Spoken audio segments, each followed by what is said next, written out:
Hello and welcome to episode 229, I think, of the Nerds at Large Gaming Podcast. I'm one of your hosts, Darby Hallman. I'm Jeff Mayo. Jeff, who's your friend? This is Mudkip. Aw, he pretty cute. He vibing. Actually, we don't need you. I think me and Mudkip could just have a podcast. I think honestly that's probably sounds fine. Honestly, you don't even need me because we have another friend over there. Hand me that friend. I just want to display the friend.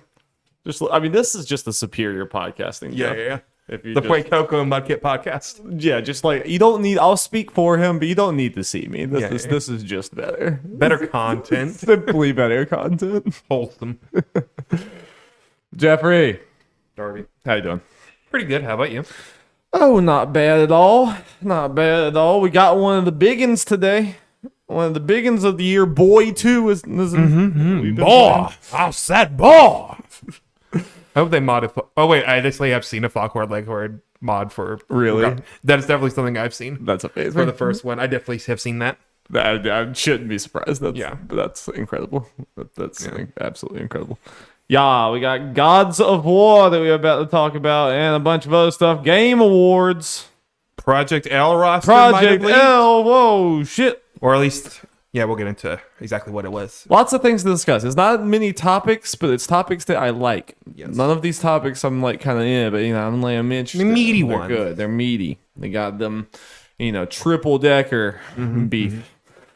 Anyway, Jeff, let's get into Boy 2. Boy 2. God of War Ragnarok. We have both been playing it, you more than me, by I think a good bit. But we're still both early on in it. Yeah. Jeff, how's it treating you? Really good. All right. Well, anyway, next topic. News. What's our first news? So it's a weird thing where not playing have any like big spoilers in it right now. No. But I feel like so far, I'm about 10-ish hours in, maybe a little less than that. I think it started out like really strong and fast and in your face and all that kind of stuff. And anyone who played it will probably definitely agree. But then it kind of has really slowed down, maybe a little too much and for too long. I agree, and I'm not even that far in it. I already like just to be clear, when he says it starts off with a bang, I mean it's literally like the first 10 minutes, and then it's then it drops. That's when the pacing definitely it slows down fast. It ramps up and then it slows down fast. Yeah, I don't get me wrong. I think I'm gonna really enjoy this game, and I'm way too early to make any declarative statements on anything or whatever. But it definitely gives me the vibe of it feels very sequel-y. Yeah. I don't know how else. I feel like I'm not going to articulate myself very well tonight with this, but it feels sequel-y, not in necessarily a great way. I'm starting to feel like it might be one of those games, especially gameplay-wise and stuff, where it feels like it's going to be good. I'm not 100% sure I'm going to get to the end of it and feel like that was really warranted and needed. It's so far it does not really seem like they came into the sequel with a clear idea of what to improve on. It kind of just seems like they just went into a sequel because the story needed to continue. Yeah. You know what I mean? I get what you mean. I think from a story standpoint, I feel like we might feel well enough to where we feel like, okay, yeah, this was good and all that kind of stuff and needed all that, even though I've seen other people voice a similar opinion, and again, we're early on, but I've definitely, non-spoiler stuff, talk about pacing issues. People who have finished the game or far in the game than us. And where I'm at now, I'm like, I can kind of see that. Because, again, I can be fine with the slow, games being kind of slow. But I don't know. This is kind of not much is feel like really going on, despite me being 10 hours in. Even thinking back, comparing it to the first one. Yeah. I feel more of you're eating your vegetables. Yeah. In this one a little bit more for I don't know. I just think of and maybe it's just the lack of newness of it or whatever. But I just think of even the traversing the different areas and stuff in God of War being still very engaging and very exciting and everything. But this, it does kind of feel like I'm just spinning my wheels until the next big story beat. Mm-hmm. And I'm still in the very first area, kind of probably still early in the very first area or whatever. The first area that is an open-ish area or whatever. Like the first game post Midgar or whatever, because obviously that's where you're starting. Yeah, that's where they are. I already do. I mean, like, again, it's not doing anything wrong. It reminds me a lot of like Tomb Raider games and Uncharted games, even in the first God of War or whatever, where it's a lot of puzzles, with a lot of, but like, I just can't help but feel like, and it's not necessarily fair to say this on it, but it just feels video gamey. It feels, it just kind of feels like I know that like I'm going down this narrow path. I'm gonna do this like little puzzle thing. I'm gonna fight my people, and then I'm gonna do another puzzle, and then I'm gonna fight some people. Then I'm gonna get a power up, and then I'm gonna level up my thing. Then I'm gonna fight some people. It's like it just kind of feels regimented, in a way. Yeah.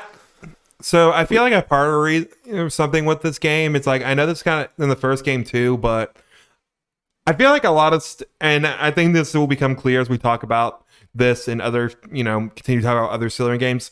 The Sony first party formula, even though I have not played as many of those games, a lot of people and all that kind of stuff, whatever, that stuff gets very tiring. And I feel like even at this point, it's starting to wear down on me somewhere. It's like, okay, kind of been there, done that, even if it's like a really good version. Something with this is, like you said, we're going down this path, fighting the enemies, like, I'm already feeling the fatigue of fighting enemies after enemy already.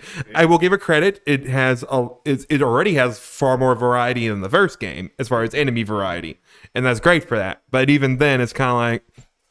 But it's kind of like, I think this is this is kind of part of the thing I've been harping on for a while, just about Sony and just my, it has been a steep drop off, but just kind of a slow, gradual losing of interest of it.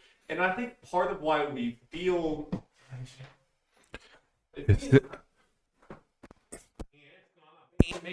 Oh, now it's me. Okay. We in the red. Hello. I think part of...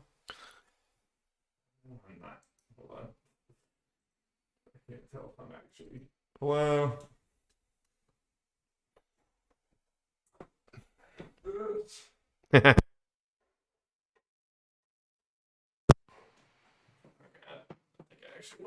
Okay, hey, what's up?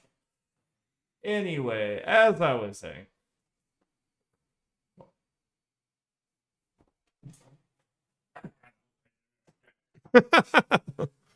Makes you feel better. It looks like I'm good. Seems like you're golden this time. I'm the golden boy. All right, hey. Probably just have to work. I think it's working. I just don't have the volume up quite enough, or it's just not working.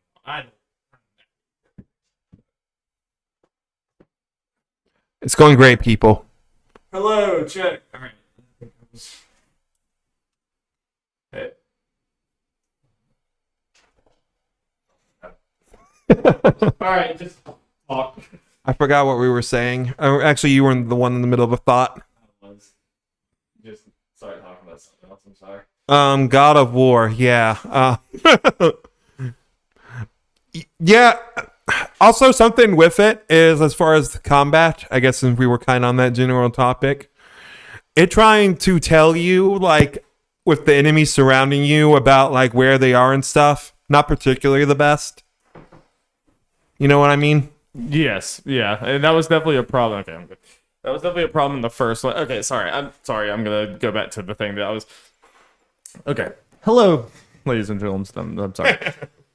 I think the reason why we feel that way, even though it's like, it like there's a I have this too where it's like I feel like I'm complaining about something when I'm like objectively if I just said the things it's like.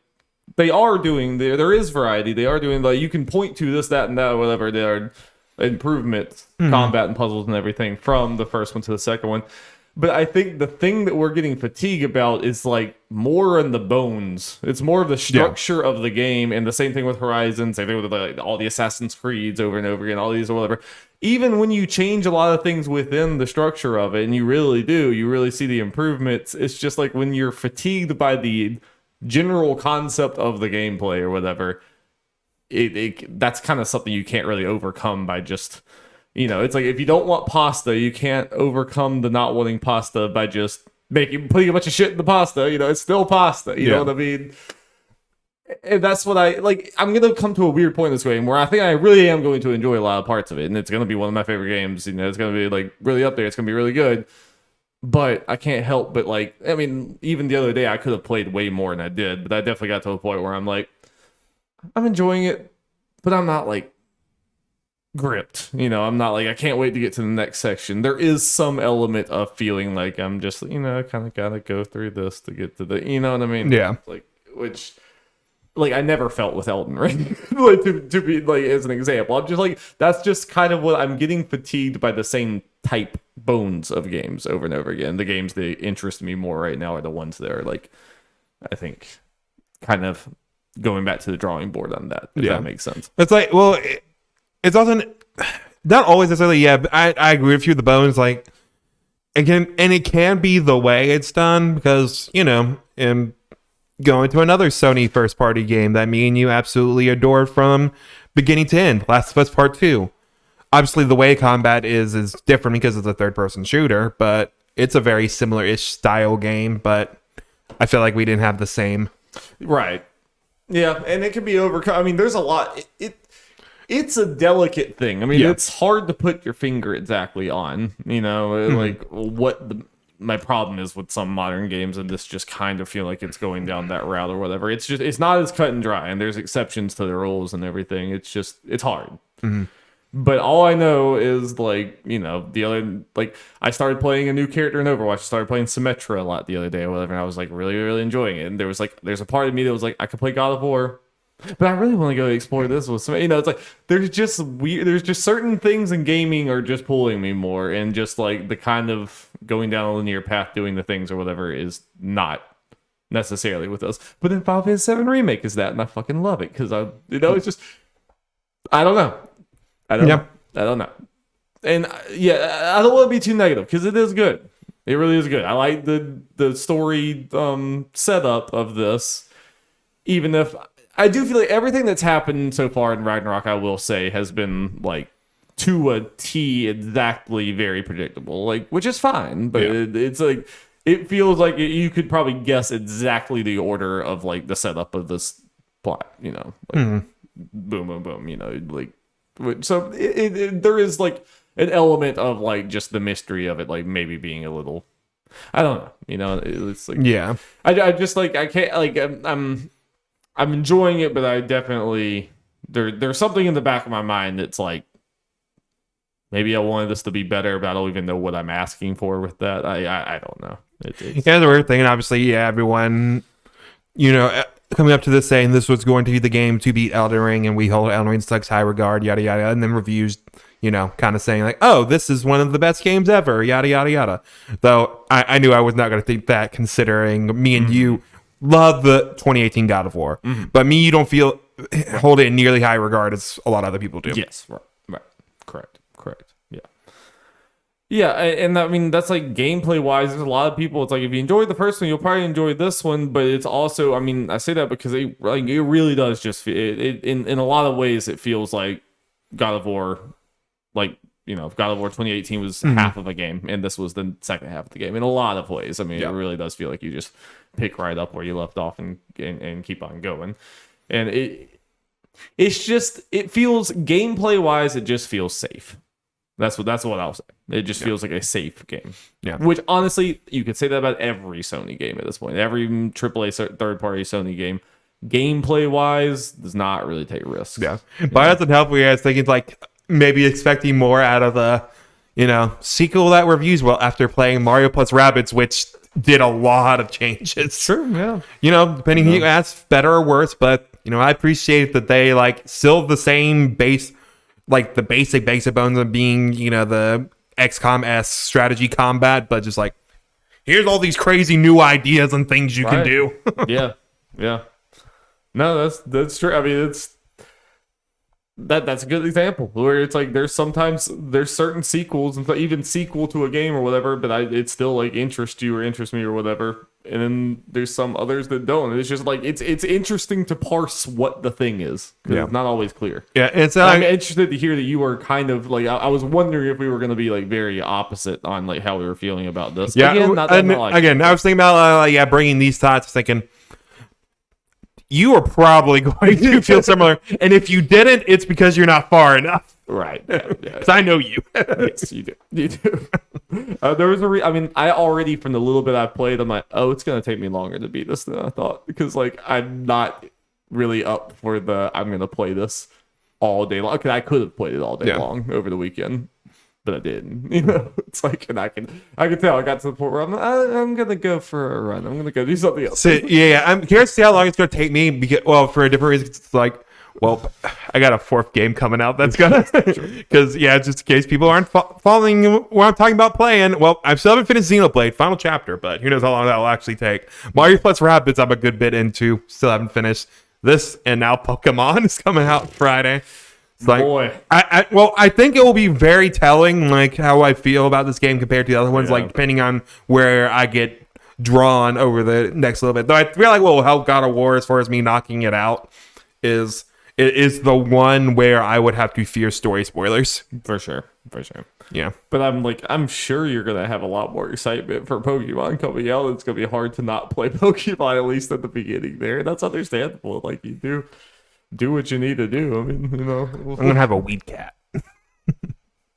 Like, obviously I am infinitely more interested in the story of God of War than I was Horizon, even though I liked Horizon. But, like, I can't help but feel similar to, like, I didn't even play Horizon, but just looking at Horizon, I was like, can't get excited. So based on everything I've seen and heard for Forbidden West, it's all the kind of stuff you're already saying for that. It's that, maybe even more so. Also, something else, a criticism for God of War, and apparently also Horizon, is Atreus, Mimir, give me more than 5 seconds to try to solve a fucking puzzle. Yeah. They're very quick to be like, maybe if we did this. Well, I had one. It was like Mimir was like saying a line over and over again, but I couldn't figure out where exactly he was talking about or whatever. But so he just literally would say it like every 20 seconds, and I'm like, shut the fuck up! I don't even know. Like, you're not saying anything. I'm like, I feel like I think I saw someone mention there might be an setting to lower the frequency of that in severity. I'm looking in the, like, I just did look in the settings and stuff, and it has like the Tomb Raider-esque. Well, I guess you never played Tomb Raider, but it has, you can change difficulty and everything, like combat difficulty and puzzle difficulty, so you can set it for them to literally never say anything. Gotcha. I think. I feel like the happy middle ground for that is make it clear, hey, here's literally a button to just ask, for advice. That would be better. Yeah, it's I mean, I guess it's maybe against Kratos' character, but asking, like, boy, what do you think? In there, because I'll be honest, you know me, I'm not a puzzle person overall. Like, I can enjoy them to some point, but there was one that was like, I was like, what the fuck do you want me to do? So I did go into the settings, and there is a thing where you can change the settings so that if you just hit the right stick, it'll like point him towards whatever you're supposed to be doing next or whatever. So I guess you could set him to just like shut up, and then also set that so that you could be like, okay, I give up. It's like right stick. But yeah, it looks like there are good options as far as like that's good changing that stuff. Yeah, but. Yeah, and I could just already, like, I just don't know how I'm going to feel about the combat by the end of this. Because, I mean, it really is, like, it's like the first one, but better, more and better. But it's just, like, it does start to just feel like I go into a circular type area where I'm hacking at a bunch of dudes, spinning around, doing all this, whatever. It just kind of feels like that. You came and watched me for 2 seconds early on when I was doing, like, some non-spoilery side quest stuff. Mm-hmm. And you were like, yeah, I remember not doing the side quest stuff pretty early on in the first game, or whatever you said. Oh, yeah, I don't think that's going to change. Yeah, I was like, because a lot of it so far, I mean, like, the first thing I did, I had some cool little background stuff for Mimir, but as far as what you're actually doing, it's, just a lot more, just more combat stuff that's not really different than any of the other stuff. And I already just don't know if the main story is going to hold my interest when it comes to that. It's like with the combat, so I don't need it's not going to feel like a game I need to add on to, And I feel like a hypocrite in some ways, because, like, Final Fantasy VII Remake side stuff was not great. but I ate that shit up anyway. I mean, it's just, I guess your buy into the world. I'm just not as bought into this. It's like I enjoy it, but I'm just, I'm not. I'm hoping it will get me more as far as that stuff goes. It just kind of feels like right now, and I'm sure some people like will listen to this who, far in the game / beaten the game would, or may argue more has actually happened at this point. It's like, it doesn't feel like a crazy amount has actually happened in the story besides the beginning. Like, I actually had like a big story event or two happen, but at the time it's not like, it doesn't feel anything like huge. Yeah. I mean, I definitely like the beginning was cool to me, but it just lacked some sort of punch because it was just like it was very predictable. I knew what was coming or whatever, but it was just like it just felt very much like this setting up the game and go. But it's like I don't know, it did lack some punch to it. It felt like it was cool, but it was very similar to like the Baldur fight at the beginning. I mean, the not even just story setup, like it was predictable, but it just felt like. Yeah, that felt like the beginning of God of War 2018. It's like, okay, we're good. It's like it feels good. Just feels a little formulaic, It's just like from story to combat to puzzles to everything. It just feels like video game. It is modern AAA third person action puzzle, like your Uncharted's, whatever, that type of thing. It's nothing wrong with it. It's a good one. But it's one of them. Yep. It sure as hell is one of them. And yeah, I mean, it's just that really is. I'm just at a weird point. My gaming habits and gaming interests and stuff are very much in flux in the last like 3 years, which is fine with me. But it's a real change. Yeah, like there's been, if I went back to the beginning of this podcast and now there's a real change in the type of games that grab me, which is fine. Yeah. Shame. I just have to. This is one of the ones that make the exception, and I do because I really enjoy the story. But I mean, this is just more hammers home that it's like I could not do Horizon. I could not do Ghost of Tsushima. I could not do. Especially for this game because and whether you think it's the criticism or bending, this could be a criticism. This is a lot more linear. Yeah. Horizon would be a lot more open, and Ghost of Tsushima, those games would take longer. Right. Yeah. Yep. But we probably are going too hard into it for how little we played. We'll definitely talk about it more as we play it. Indeed. And probably at least do a little spoiler cast once we both get done with it. Yeehaw. Well, Jeff, let's get into some news, baby. News jingle. Jingle, jingle, jingle. How about a game that I am very excited about? And hopefully we'll actually stick with, unlike every other fighting game, and that's Project L, baby. Project L. So yeah, what we're doing here, talking about here is the roster might have sort of leaked officially. I don't know. Pretty much there was a Riot survey, which as far as I can tell, no one claimed that it's not real or whatever. So it looks to be real. And it just had like a question is like, what are your interests or how do you feel about these characters or what are your interests in these characters in games other than League of Legends? And just kind of looking at the list like, like all Project L characters really announced so far are here, and and the number wise, it's like so this list was from a poll or something put out by by Riot. Gotcha.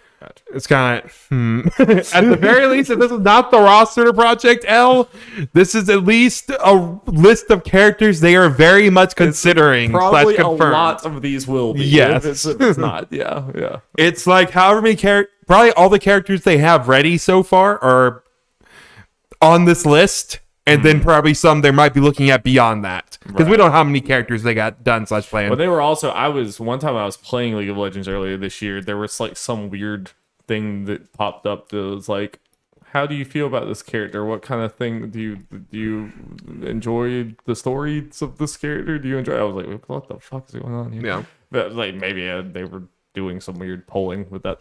Project L is the League of Legends fighting game, by the way. Yeah. It's hopefully coming out next year. But Jeff, you made a whole little like slideshow thing. This quick and dirty one, just kind of yeah.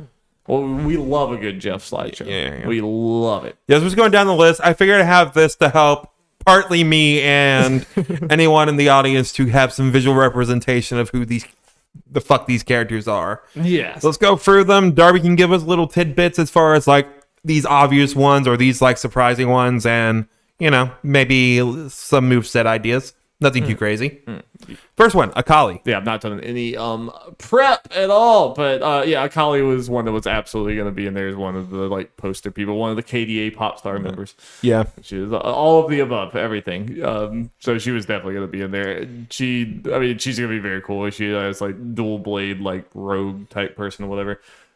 She has like a smoke screen thing where like you can't see her or target her in the smoke. So I could definitely see something with that where cloak herself for like a second or something. And she definitely has like teleportation thing. She has something where she can like throw a knife and then teleport to the knife.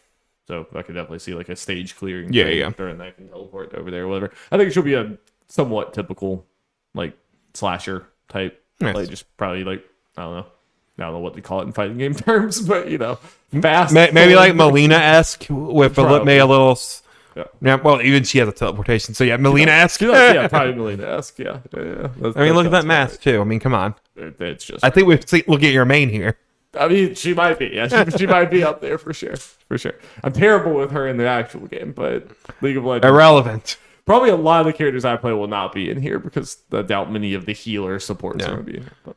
Ari, who we already knew about. Absolutely same deal. I mean, she's even more popular in Akali. She's also a KDA pop star. No. She has a lot of projectile stuff. She has a charm that makes someone walk towards her, so she'll definitely have that. She has like orbs that float around, so she puts the orbs around, and then if she walks towards you, the orbs will like rotate around her and like will attack and stuff like that. Like nice. And then she can like send the orbs at you and everything. Yeah, that we've seen. Yeah, definitely a little bit of that in the little gameplay we've gotten. Yeah, she'll be like probably a mix of projectile and attacker. Again, I don't know fighting game terms, so whatever type of character that is, like it's gonna be some hybrid type. A little bit of range, a little bit of rush down, Yeah, probably. I mean, she'll probably be an easy character because she's like one of the most popular. She'll probably, I don't know. I just imagine. Braum. Big man with big shield. Big mustache. Of course, dude. I don't play him. I don't play him at all, but I played against him some. He just has a giant shield that he bashes people with. I'm pretty sure he can like absorb damage and then release it back at you. So maybe a great risk reward character because you're doing like a little guard stance kind of thing where you're still taking a little bit of reduced damage and you're not being stunned or anything, but maybe if you time it right or whatever, you can send some of that damage back to them for big hits. I'm sure there's some fighting game character that's like that, but I can't think of it at the top of my head. So that sounds like a cool, definitely a cool mechanic. Yeah, he's a little bit surprising, but he was in that RPG that came out. Yeah. So, I mean, he's at least been in the league side thing. And again, obviously, just because they're necessarily here doesn't mean they'll be in the game, or at least right away. For sure. But yeah. But I can see him. I mean, he looks like a fighting game tank character. Yeah. I mean, he just looks like the big... They probably looked for a couple of those just to fill in some slots. Yeah, for sure. So it looks like we're getting a couple of those. Blitzcrank. Blitzcrank is interesting. I fucking hate... I mean, he's the one I banned the absolute most because he's like... He's a killer of like my type of little like support characters. He's just a big robot man that has a hook that literally goes like off the screen. It goes further than you can see on the screen when you're playing with him. So you'll just be walking, suddenly this hook will just come up from off screen and just grab you and pull you in. It's like the longest game. It's ridiculous. So he'll have something like that. Like I'm sure he'll be obnoxious as fuck if he was in there. Scorpion. Careful. Yes, he'll have the get over here for sure. I imagine. Do they use electricity in his moves? I guess. Yes, I believe so. I mean, it's to be honest, he is mostly the hook. Mm-hmm. I mean, that's like mostly his job is to hook people in, and then everyone else pounds on them. I mean, he does do other attacks, but that is the biggest thing. But I'm sure he can just punch. I mean, he has big old, he'll be a big slow guy with, but they have to make the hook annoying as fuck. That's it's part of his character. Part of his character. It's like there. Darius, who we already knows in the game, and you can just look at Darius. What do you think Darius is? Big guy with axe. Correct, nailed it. Got it in one. He does like a little spinny, like spin. Yeah. I think he's an OG character. He's pretty popular. Echo. Echo. Yeah. No, Echo's one of those characters. Like whenever you say like these crazy shit that these characters can do, in game, Echo, what we've seen from Echo gives me more hope that they're able to implement that into this fighting game. Yeah, that's Echo is like the one you can point to the most obvious of what they would do, but the fact that it's like very unique and very like it's carrying the league ethos of just like wild, wacky abilities into fighting games. The fact that he can like recall his, do something. People don't know. You like set a little like recall ghost thing there, and do a little combo, and then hit the button again to go back to that point and do whatever you want to extend combos. People are gonna have combos where it's like you start the combo, set the thing, keep doing the combo, get them back to where you were then, and then recall back, and then keep the combo going. I won't be able to do that, but there's gonna be people who like. I think Echo is gonna be like probably one of the flashiest characters, if not the most flashy, as far as like just player expression, what you're able to do. I don't know. It's gonna be fucking crazy. So yeah, I mean, Echo, dope character. Yep, was gonna be in there always. It's just you gotta do him justice. I think it looks good so far. Ezreal, he's the twink of the. He's the gay icon of League of Legends. I don't know if he's actually gay, but come on. I mean, everyone he's just, I don't know. Ezreal. Oh, it's there. Gay.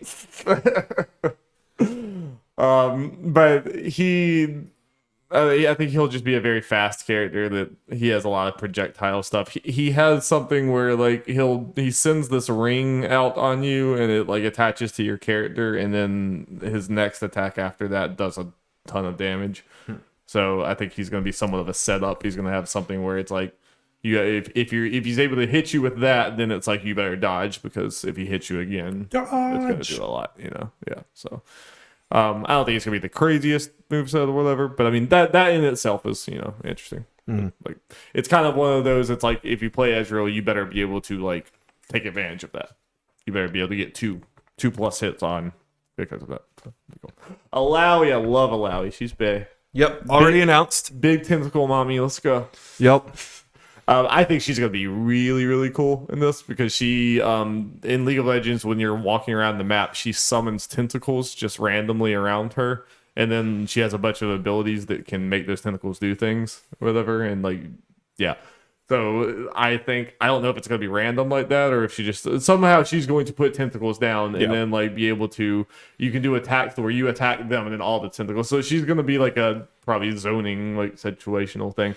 But puppet also, character. She has a move where she like sucks your soul out of your body and she attacks the soul or whatever. She attacks the spirit version of you. And if she's able to like kill the spirit version of you, it goes back and you're like slowed and you get surrounded by tentacles or like everywhere attacking you. And you're like this weird like zombie version of yourself. So like I want to see how they do that. Because it seems hard to do in a fighting game where it's like you gotta suck this out and you gotta be able to attack them, but they're also attacking you. So it's like it's probably gonna be very hard to pull off, but they gotta make it where like if you're able to suck that version out and kill it, it's gotta be like a really good reward. Yeah. Because I imagine in a fighting game they're gonna make that very hard to pull off, timing wise. Yeah, but I think that could be awesome. Indeed. And she fights with just like a giant pillar thing that she just like slices down on people. So she's gonna be a heavy character. I'm gonna try to play her anyway because I love Alawi. She's great. Nice. I mean, she'll look at her. She's cool. Yeah. She's dope. Jinx? Who's this? Yeah. Now we already know she's announced. She's gonna be crazy character. I imagine weapon switching. I mean, because she has in League, she has like a big rocket launcher and a machine gun. Yeah. So I think it'll probably. I think we've seen both for the actual gameplay. I imagine it's going to be two different stances with two different complete move sets. So dope. I mean, I imagine lots of projectiles, lots of long range, probably squishy, but I think she'll be dope. And so many skins. Katarina is just dual blade. You kind of know what to expect. Another dual blade mommy. Dual blade mommy. Yep, everyone's hot in this game. Karma is a very big surprise. She's a support character, kind of top also, but like, I mean, the biggest thing is she just has like, I think her moveset will just be big because like her ult, she has moves, and then her ult is always like, it does that. Her ult just adds another string onto every one of her moves, and they're all different. So it's like once you pop her ult, it's like you do the move, but then another effect happens on top of it. So I think in this game, she's just gonna have a move set and then probably have a way to augment all those different moves also. And it's like, I could kind of, I mean, she's not a very popular character, but I could kind of see that being very interesting thing. So I guess one of those, she's not particularly popular. The fact that she's on here probably makes it mean more. Yeah. She is, the dev team's like, oh, we did something fun with her. Yeah, no, I like that. I want to have weird ones. Kindred's awesome. Kindred is like, Kindred. It's one character that's like this wolf person with like two smaller wolves following him around, basically. And they like, I don't even understand their whole kit. It's complicated as fuck. They're one of the hardest characters in the game. There's a lot of crazy shit's going on, but it's gonna be a lot of like probably sending the wolves to do different things, doing like, you know, it's like a lot of elusive. Like they're definitely like they can go through walls and do stuff. So like I don't know, they're gonna be like slippery and weird, probably hard.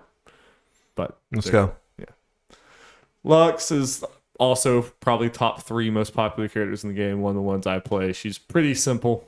She just like. She's goody two shoes light lady. who fights for her friends and you know all that good shit. I can relate. Gonna be so many skins. Good God, the skins. But yeah, I'm curious. I've spent too much money on her skins. Yeah. But it's gonna be it. Mm-hmm. I think she'll be pretty basic though. Probably just light beams. Hitting her with a staff, I guess, too. In the game, she only does long range, but she might.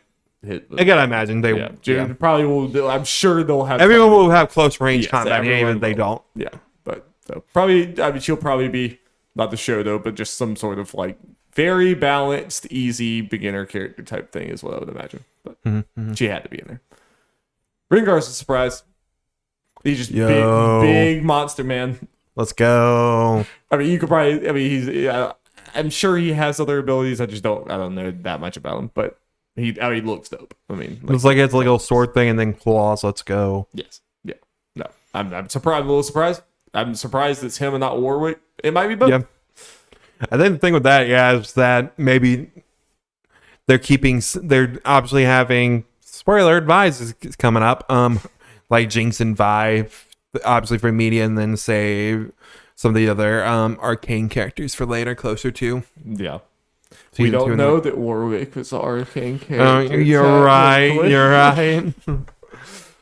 Riven, big giant ass fucking Buster sword thing. They have a skin. They have a skin that literally looks like Cloud. It has like blonde spiky hair and a sword that looks like the Buster sword, and she's wearing the blue thing. And you bought it, right? Do not play Riven, so I have not. But fake fan. Yeah, that's true. She's very fast, and I think she has some teleporter ability. I don't know a ton about her. I just know I hate playing against her, but I mean, she's probably going to be like what is the Siegfried? What's the guy in Soul Calibur with the giant ass? I don't know, something like that.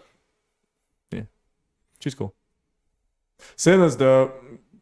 She has like a giant gun blade, basically. Yo. So she's definitely going to be a hybrid between like slashing and like whatever, but like she has a giant ass thing or whatever. But she like can do stuff with spirits and everything. And in League of Legends, like these spirits just like show up on the ground, and the more that she goes over and like sucks them up, and the more that she sucks up, the stronger she gets, basically. So it's like, the more she's able to do that, the stronger she gets. So I imagine she's gonna be one that if you allow her to build up that too much, she's going to be very powerful. So it's probably some risk reward type thing there. And she has this like phase thing where she becomes invincible and can like move around this like ghost form thing or whatever. So I imagine she's gonna be kind of tricky, but I think she's very cool. So very cool design too. And she's a newer character, but she's pretty popular. I like her a lot. That is just hot topic emo thug king boy that people are very thirsty for. I mean, of course. He can do this move where he like grabs people and does like a wrestling pile driver. Yeah, it sounds like I saw people kind of say, "Okay, set makes sense." Is it? And he just kind of fight with his fist. He's a grappler, basically. Makes sense. Yeah, he might actually be the show though. Yeah, we got a character like that. You got to put him in. Thresh is awesome. I mean, just look at him. Yeah, fucking Grim Reaper ass guy. He has this like lantern that he like slings around and everything. He can suck you up into the lantern and stuff. He can also like he makes this like weird like ghost battle arena thing. Basically, he puts like a fence around you, and it's just like you and him in this fence, and he's nice attacks you. So I imagine there'll be something with that. Or it could be a stage. Could be a stage, yes. That's true. Yeah. And he has a hook. It's like really or maybe something you do because this is 2v2. Do that so at least your opponent, maybe both characters, can't like bring in assists or switch out or anything. That could be true. Yeah, just for a certain amount of time. It's like, it has to be. So you could lock them in if they're like that character's getting low. It's like you ain't getting out. Nope. Like, you're in here with me, motherfucker. Yeah, that could actually be cool. Yeah. But yay! I wonder who this is. I'm so shocked. Fist me, mommy. She just big punch lady. Yep. You all know. But when's her girlfriend gonna get in? That's true. Probably at some point. Yeah. But yeah, Vi makes sense. I mean, Vi was gonna be in there anyway. Big punch. Yep. We love it. Yasuo, very popular samurai guy with sword. Yep. He has like a wind wall ability is the closest thing to something like unique and crazy. Like a thing that just deflects things. So he could, I don't know, deflect projectiles with that. But even that's not crazy. So, I mean, yeah. Nothing that crazy, but he is very popular. He was very fast sword man, I assume. Huh? It's just going to be the very fast sword man, I assume. Yeah. Yep. Ninja dude. Fucking Timo. Let's go! Little guy. He leaves mushrooms around that you can't see, and when you step in the mushrooms, you get poisoned. Yo! So, that's gonna be hell. Let's go. Looks like also hitting him will also be hell. Yeah, he's gonna be the smallest character in the game, definitely. Yeah, like he's gonna be annoying as fuck. He needed to be in, but he's gonna be so fucking annoying. I can't wait for you to spam mushrooms and kill me or something. All the shrooms. Samira's awesome. She's like she is pure hybrid of like when she gets close to people she has a sword, when she is far away she shoots and everything. She's kind of like fast slashing character, but her ult, you don't actually just press a button to get her ult. You get a ult when you if you like combo enough, you're building up this combo meter, and when you get it to a certain point, she just goes ballistic and starts shooting in every area in the range. So she is definitely in this fighting game thing is going to be like if you get a big enough combo strain, you're going to activate it. So it's like probably going to be hard to do. She's probably going to be a hard character, but she is like perfect for that. Like for a pro player thing or whatever. Like there's going to be something where it's like, yeah, you got to be good enough to get it off. But if you can get it off, Mm-hmm. So I think she's probably one of the ones I would have been like. I mean, she's very new, so not like the most popular, but I'm like, you got to do it. You got to put her in. So I'm very happy to see her on there. It would have been fighting game malpractice to not put her on there. Sad. Honestly, I don't know a lot about Zed. To be honest. Because he's mysterious. Look at him. He is very mysterious. Good for him. Yep. That was the end. Should be. We went off with a bang with the character I know very little about, to be honest. Yep. But sorry, that was a long time. But oh no, yeah.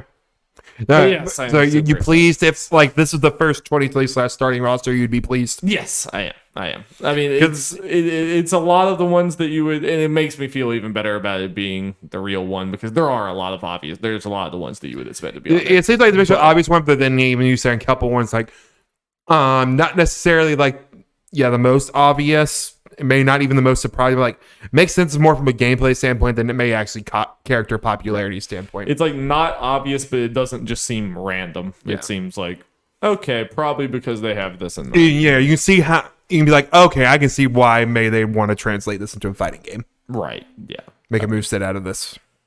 There is so much. I mean, there's so much there, and I have faith just from what I've seen and everything with it. Obviously, will be the first fighting game that I have this much of a buy-in on just the characters outside of Smash.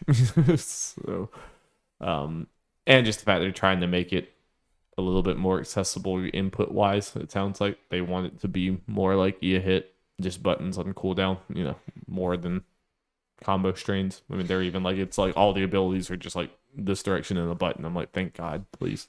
I just want to I hate knowing what I want to do but not being able to get it off. It's just pisses me off. Yeah, get good. Well, I know, but this is why I don't end up playing them. But you excited too? Yeah, let's go. Yeah. Yeah, hopefully we get more news soon. I can't remember. I think we talked about this. I can't remember if we're supposed to get one more bit of news this year or that we already get it. Sounds right, but Game Awards. Yeah, that's it. Maybe Game Awards. That'd be dope. They announced prior League of Legends stuff there. Mm-hmm. Anyway, what's next, Jeff? Obviously, a system Project L's going to be on. You know? Oh yeah, for sure. PlayStation VR 2. Don't ask me how it'll work. They'll find a way. And if they don't, sue them. That's right. You have my word. It will work. Jeff will represent you in court. Yep. I will take all of the money up front, win or lose. These are my conditions. Okay, yeah, we got some PlayStation VR 2 information. We got a date. We got the cost. And we got 11 game announcements. Oh, Baker's dozen. Baker's dozen. It is coming February 22nd. Taylor's birthday. Hey, happy birthday. I know what I'm getting her. Not this. Not that. No. Not that, partially because of it costing $549.99. Ooh, baby, that's a lot of money. Yep. Before we get into what I think this price means, let's go through those games real quick. Okay. The Dark Pictures Switchback VR. So it's pretty much like the Until Dawn Rush of Blood. Yeah. On rails, whatever shooter thing, which is fun, but not exactly what you expect. It's not like a full game. Yeah. I don't know. I would much rather them try like another Inpatient style thing, even though obviously I was very disappointed in it. But there were parts there where I'm like, I want this general kind of thing. It works. Yeah. But yeah. Crossfire Sierra Squad. It's based off Crossfire. So shooter. Yeah. Fun. Yeah. Cool. The Light Brigade. Let me pull up the thing so I can make sure that I'm saying exactly what these are correctly. Pull up the article. And this article is from IGN, and it Never heard of them. Yeah. Dead company. By Adam Bankwurst. Putting together. So Frank, thank you, sir. Light Brigade. Roguelike. It's a roguelike game. So that'd be fun. Oh yeah, and then a cross-buy title. Actually, they're all saying these are cross-buy. Let's see. Yeah. Cities VR Enhanced Edition. This is like a city builder. Yeah. That's definitely something that would have its audience. I know City Skylines is a big game. Yeah. So just putting that kind of thing in VR. Oh, it is an adaptation of City Skylines. Yes. Oh, okay, cool. Yes. I just thought it was a different one with a similar name, but that is actually pretty cool. If you could actually see your city like from the ground level or something. And it's going to launch alongside the PSVR 2. Cosmonious High is from Alchemy Labs, who developed Job Simulator and Vacation Simulator. It said this single-player adventure will let players become Prismy, a rare alien species that can adapt to any situation. When Prismy lands at a school with kids plagued by mysterious malfunctions, they will have to use their powers to save the day. That'd be a fun one, you know. Yeah, Vacation, Job Simulator, just fun times. Yes. That seems to more have an actual kind of plot through line, maybe thing for it. So at least they're kind of like, they're trying new things. We like that. Yep. Hello Neighbor, Search and Rescue. Hello Neighbor is how many Hello Neighbor? Because it's actually popular, mainly because of Twitch streamers. Yeah. So yeah, it looks like it's literally just Hello Neighbor and VR. Cool. Yep. Jurassic World Aftermath Collection. Apparently there are 2 Jurassic World games. Oh wait, it's set between movies. No, it's a collection. So there are apparently 2, I guess, VR Jurassic World games that are set between Jurassic World and Jurassic World Fallen Kingdom. And this is going to have both of them in it. Neat. Pistol Whip VR Baby. Not a new game. I think it's on PlayStation VR normally. I played it on my Oculus Quest. It is a very fun time. I'm trying to think of what it's kind of a combination of obviously part Beat Saber, part Super Hot kind of thing. It's a lot of fun. I vaguely remember. I think I've seen it at some point. Yeah, you would really like it. Yeah, it was like it'd be a free upgrade. Because if you don't recall, Darby, PlayStation VR games are not compatible with PlayStation VR 2. Correct. So yeah, hopefully more games do like this. There you go. Yeah. Zenith, The Last City will be a launch title. This is an MMO. I do remember this one. Remember this one. I don't know how it's been received, to be honest. Yeah, like a different version of me would probably would maybe enjoy this, but I don't know. It's not the life I live, but the concept is very cool. Yeah, maybe a little dystopian, but cool. And it's the future. People are gonna get horny up in there. Horny I made. Yes. Yeah. It's just VR chat, but with dragons. Yes. Probably not dinosaurs, dragons. And anime people. And anime. After the Fall. It's a co-op shooter. Yeah, this is the game that's already launched in PlayStation VR. It looks like, let's see. Its content apparently more than doubled since it launched. Good for it. I think people like this game. What I've heard.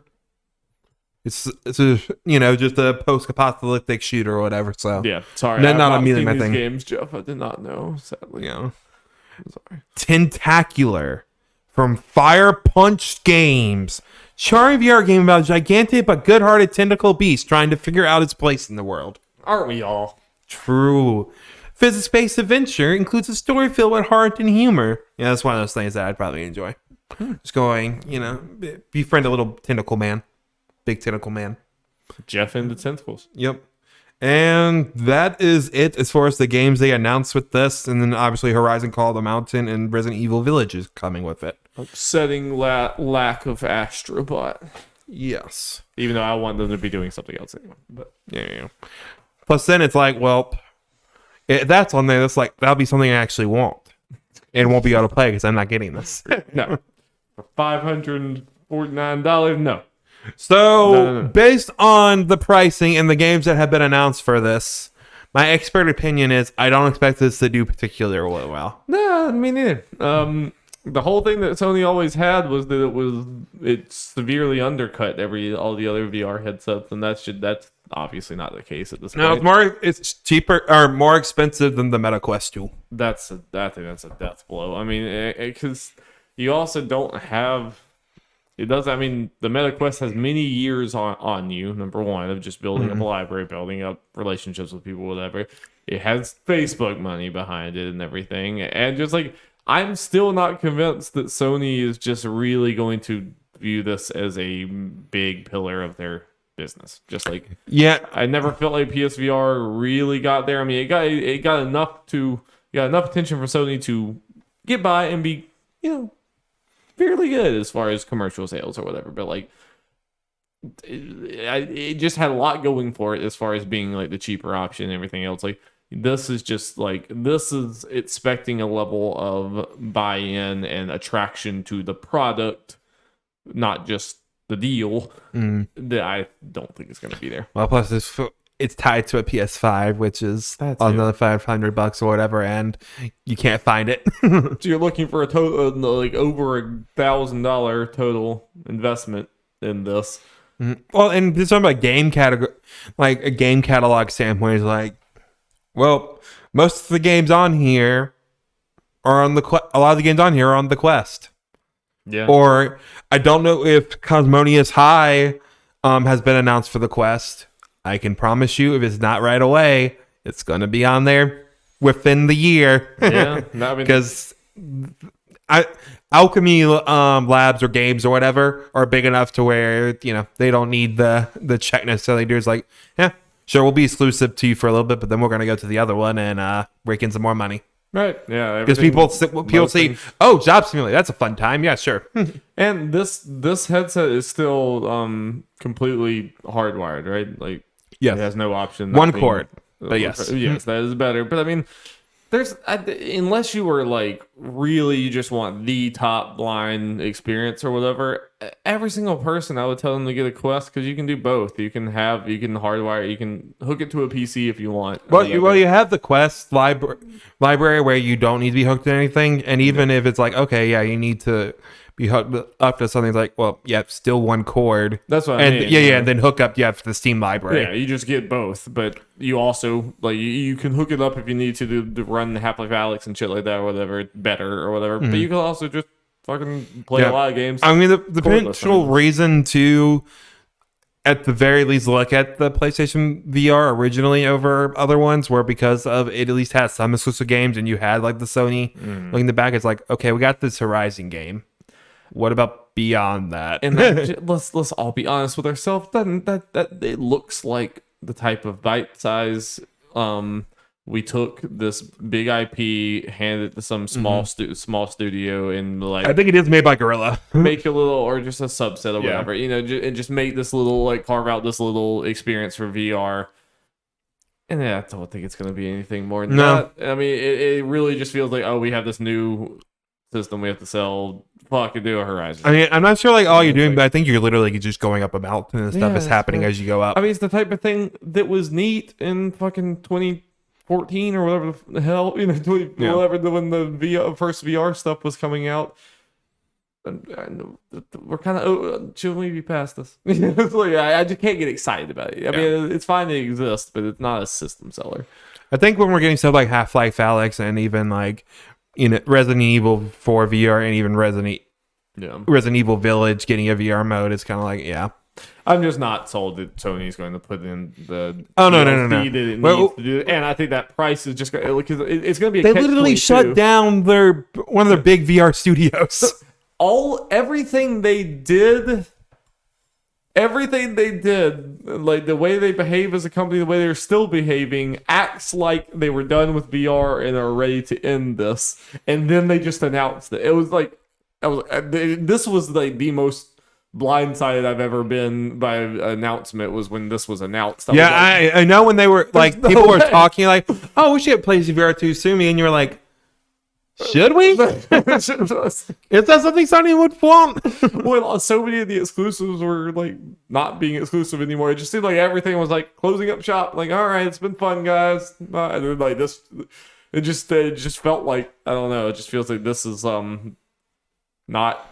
This is like completely against the way that it's like Sony's been treating. And I just think it's gonna be a catch-22 where it's like they're not going to support it enough to get it sales, but then its poor sales is going to lead to more not lack of support, and it's just going to I think it's just going to spiral down the drain.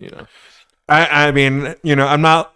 I try not to be wrong. Well, I try not to be this way, but I highly recommend just do not getting this thing. Like, if you're looking at VR, just get a Quest. I agree. I mean, they have to prove that there's more of a reason, and that it won't. This is not going to be a nearly $600 investment that you go buy into that's just kind of canned in a few years. It's like, that's honestly, if I had to put my money on it, that's what I would bet. I wonder what we haven't gotten any VR games yet, so I still think it's very unlikely. But I wonder what the odds are. Whatever, like big-ish Sony published / developed exclusive we get on PSVR 2 could eventually make it to Steam.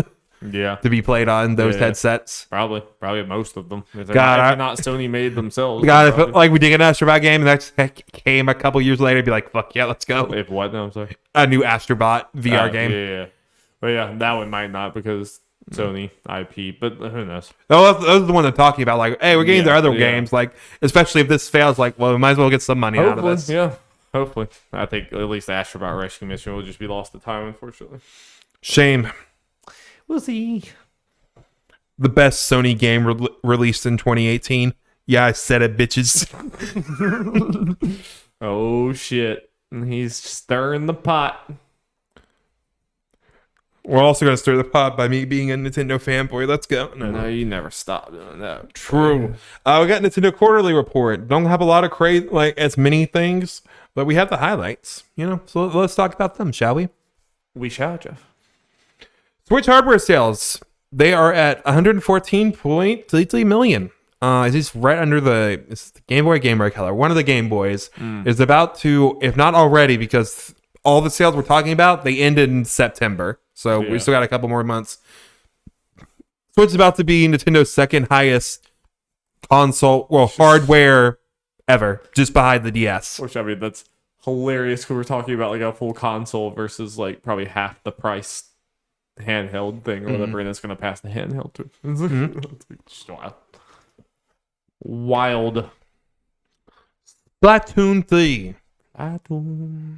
And this would make we actually got this information that every single person in Japan bought Splatoon 3. It's wild. Every living human and some non-living humans bought Splatoon 3 in Japan. I did see Splatoon 3 is already the 17th best-selling game from Japan of all time. I thought it was already. It was just number one of the year. Dude, that was the number one like launch ever. Okay. Yeah. But that's ridiculous. So yeah, it has sold 7.9 million. Like in its first 3 weeks. Yeah. And I think at least 5 million of those are from Japan. It's such a smaller market than the rest of the world. That's good. Just amazing. Yeah. I mean, the buy-in is crazy. For Splatoon they love Splatoon. It's wild. Wild. Be a squid, be a kid now. And you're one of them, Darby, and I'm not. Who could have seen that coming? I really haven't played it enough, but I need to get back to it. I want it. I'm going to play that campaign. Heard nothing but great things. So yeah, that's excellent. Nintendo Switch Sports, 6.15 mil. Pretty good. Very nice. Mario Strikers Battle League, 2.17 million. Fart in the wind. Yeah, but still multiples of millions. Who could have seen this coming? Sad that it's under Mario Strikers. Xenoblade 3, 1.7 million. That ain't right, but still good for a very niche thing. Nerdy ass JRPG. That's good. Well, yeah, and so the first thing, odds are it'll probably end up being the best Xenoblade by a fair bit. When it wins that GOTY, it's going to get a bunch of buffs. Yeah, that's right. Let's go. Suck it, Elden Ring. About to sell as much as Elden Ring, am I right? You were so right, dude. Let's go. Yep. Mario Kart 8 Deluxe sold 3.07 million in the quarter. 3 million in a quarter. Making most of these other games. Yep. Making it a total of 48.41 million, almost at 50 mil. Jesus. Sold more than some continent or than some consoles and about to be like yeah. Jesus. Yeah, it sold about 4 times the amount as the Wii U. Hilarious. Hilarious. And this is not counting the Wii U sales, right? No, this is just a lot. Yeah. No, it makes it Mario Kart 8. I mean, not that it would add a whole lot, but no, it makes close to 55 mil if you count both. Because it's about 50% of the people that had a Wii U at least had Mario Kart 8. Because what else are you going to have? Well, even when you have a lot, people are buying Mario Kart 8. Yeah. Kirby and the Forgotten Land sold 2.61 million in the quarter, making a total of 5.27 million, making it the best-selling Kirby game ever. You love to see it. You do, in fact, love to see it. The little Kirby boy. Animal Crossing New Horizons. I think it sold like 3/4 of a mil in the quarter, so definitely slowed down big time. Yeah. But getting it over 40 million, and it is now the best-selling game in Japan ever. Wow. Wow. So, yeah. While Nintendo can't be stopped. No, it's funny. I just glanced at the list because I saw it for the top selling games in Japan ever. And I don't think it's that surprising. It is almost all Nintendo. Yeah, lots of Pokemon. Obviously, Splatoons are on there. Animal Crossing. The Marios and stuff. Yeah. You mean it wasn't Halo? No. Alrighty. Impetus. I know what you're thinking, Darby. Didn't we do this last time? Yes, we did. It did feel like we did it last time. Yes, we did. Because last month was kind of later in the month, but I think it was also a week old. Where Canal, it's earlier in the month than it was, but it happened just today. Get your shit together, Mac Piscatella. Yep. All right, so let's get into that shit. Do it. Top 20 games of the month. Number 1, Darby, what is it? This should be obvious. Elden Ring. Wait, so this is October. Wait, no. Is it FIFA or was FIFA the one? No. FIFA is an old ass game. Okay. I don't know when these sports games come out. It's not sports, but it is yearly. Oh, it's the Call of Duty, whatever. Yeah. It was Modern Warfare 2, whatever. Yeah. Yeah. Number 2. That came out already? Yeah. I have not heard anything about it, but it's like... Not our circle, Darby. Number 2. Another new game. One that did not review particularly well. Based on characters that I love. Wait, is it Sonic? No, that No. just came out. And it reviewed pretty well. Yeah. But I'll say, we do not especially the name of Sonic in this household. No, we were talking about this. When you weren't there, we were talking about this as a group. It was like I said it scored above a 6. Jeff's buying the damn game. It was like there's not a question at this point. It's not like, oh, is Jeff gonna buy it? Like, no, Jeff's gonna buy the fucking game, of course. And I'm gonna love it. Oh yeah, go off, King. Go off. Just an aside, I did see someone reviews like, yeah, normies are like more mixed on this, but for us Sonic fans, we know how special this game is. We eating. I'm so bad at this, Jeff. I don't. Bayonetta's no way we got that much. No, but it is on the list. That's good. Gotham Knights. Really? I also didn't know that was already up. Yeah. The Kyle video. That's literally the Kyle video is the only thing I've seen about it. But yeah, it's good. It has the IP. It's at least going to sell the first month, probably. Please FIFA. Where's Madden? Number 5. Another sports game. New one.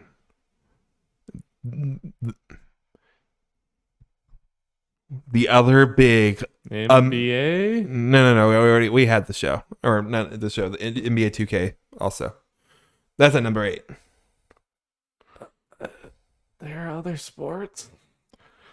Darby, are you forgetting about the 4th big of the big American sports leagues? Yes, because I barely pay attention. NHL. It's that high? Okay, I did think of NHL. I just never thought it was that high. Huh.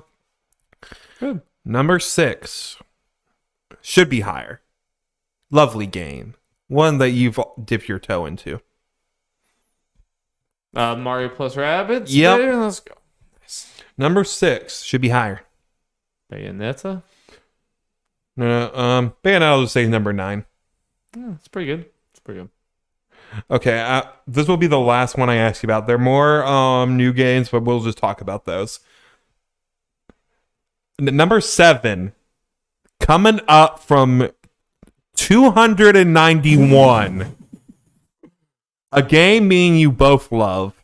Coming back with a vengeance on a platform it should have been for years. Persona 5 roll, baby. Yep, or just Persona 5, but yeah. Oh, yeah. Jump from 291 to 7. Wait, it's not even Royal? Royal would be the only version they have. I think they're just counting Royal under Persona 5. I don't think they're really distinguishing the two. Yeah, it is Royal, pretty much. Royal, yeah. That's like, that would be bullshit if it was like, it's finally on Switch. Oh, you don't have the Royal stuff. You don't have Royal. Yeah. Like, what? No. No, this also counts it being on the new gen and Xbox as well. I'm sure, but yeah. Feels good. Probably a lot on Switch. All you Switch heads, go get it. I mean, how many of those are rebuys from people who played it on PS4? Probably a lot, but a decent amount. But finally, Persona 5 fans can play their favorite game for the first time. Number 8, NBA 2K23. Number 9, Bayonetta 3. No digital sales, and it was like I think at the very end of the month. Respectable. Yeah. Very respectable. I'm curious to see how it does during the second month, because again, I think it's like at the very end. 10, Elden Ring. 11, Mario Kart 8. 12, Splatoon 3. 13, Minecraft.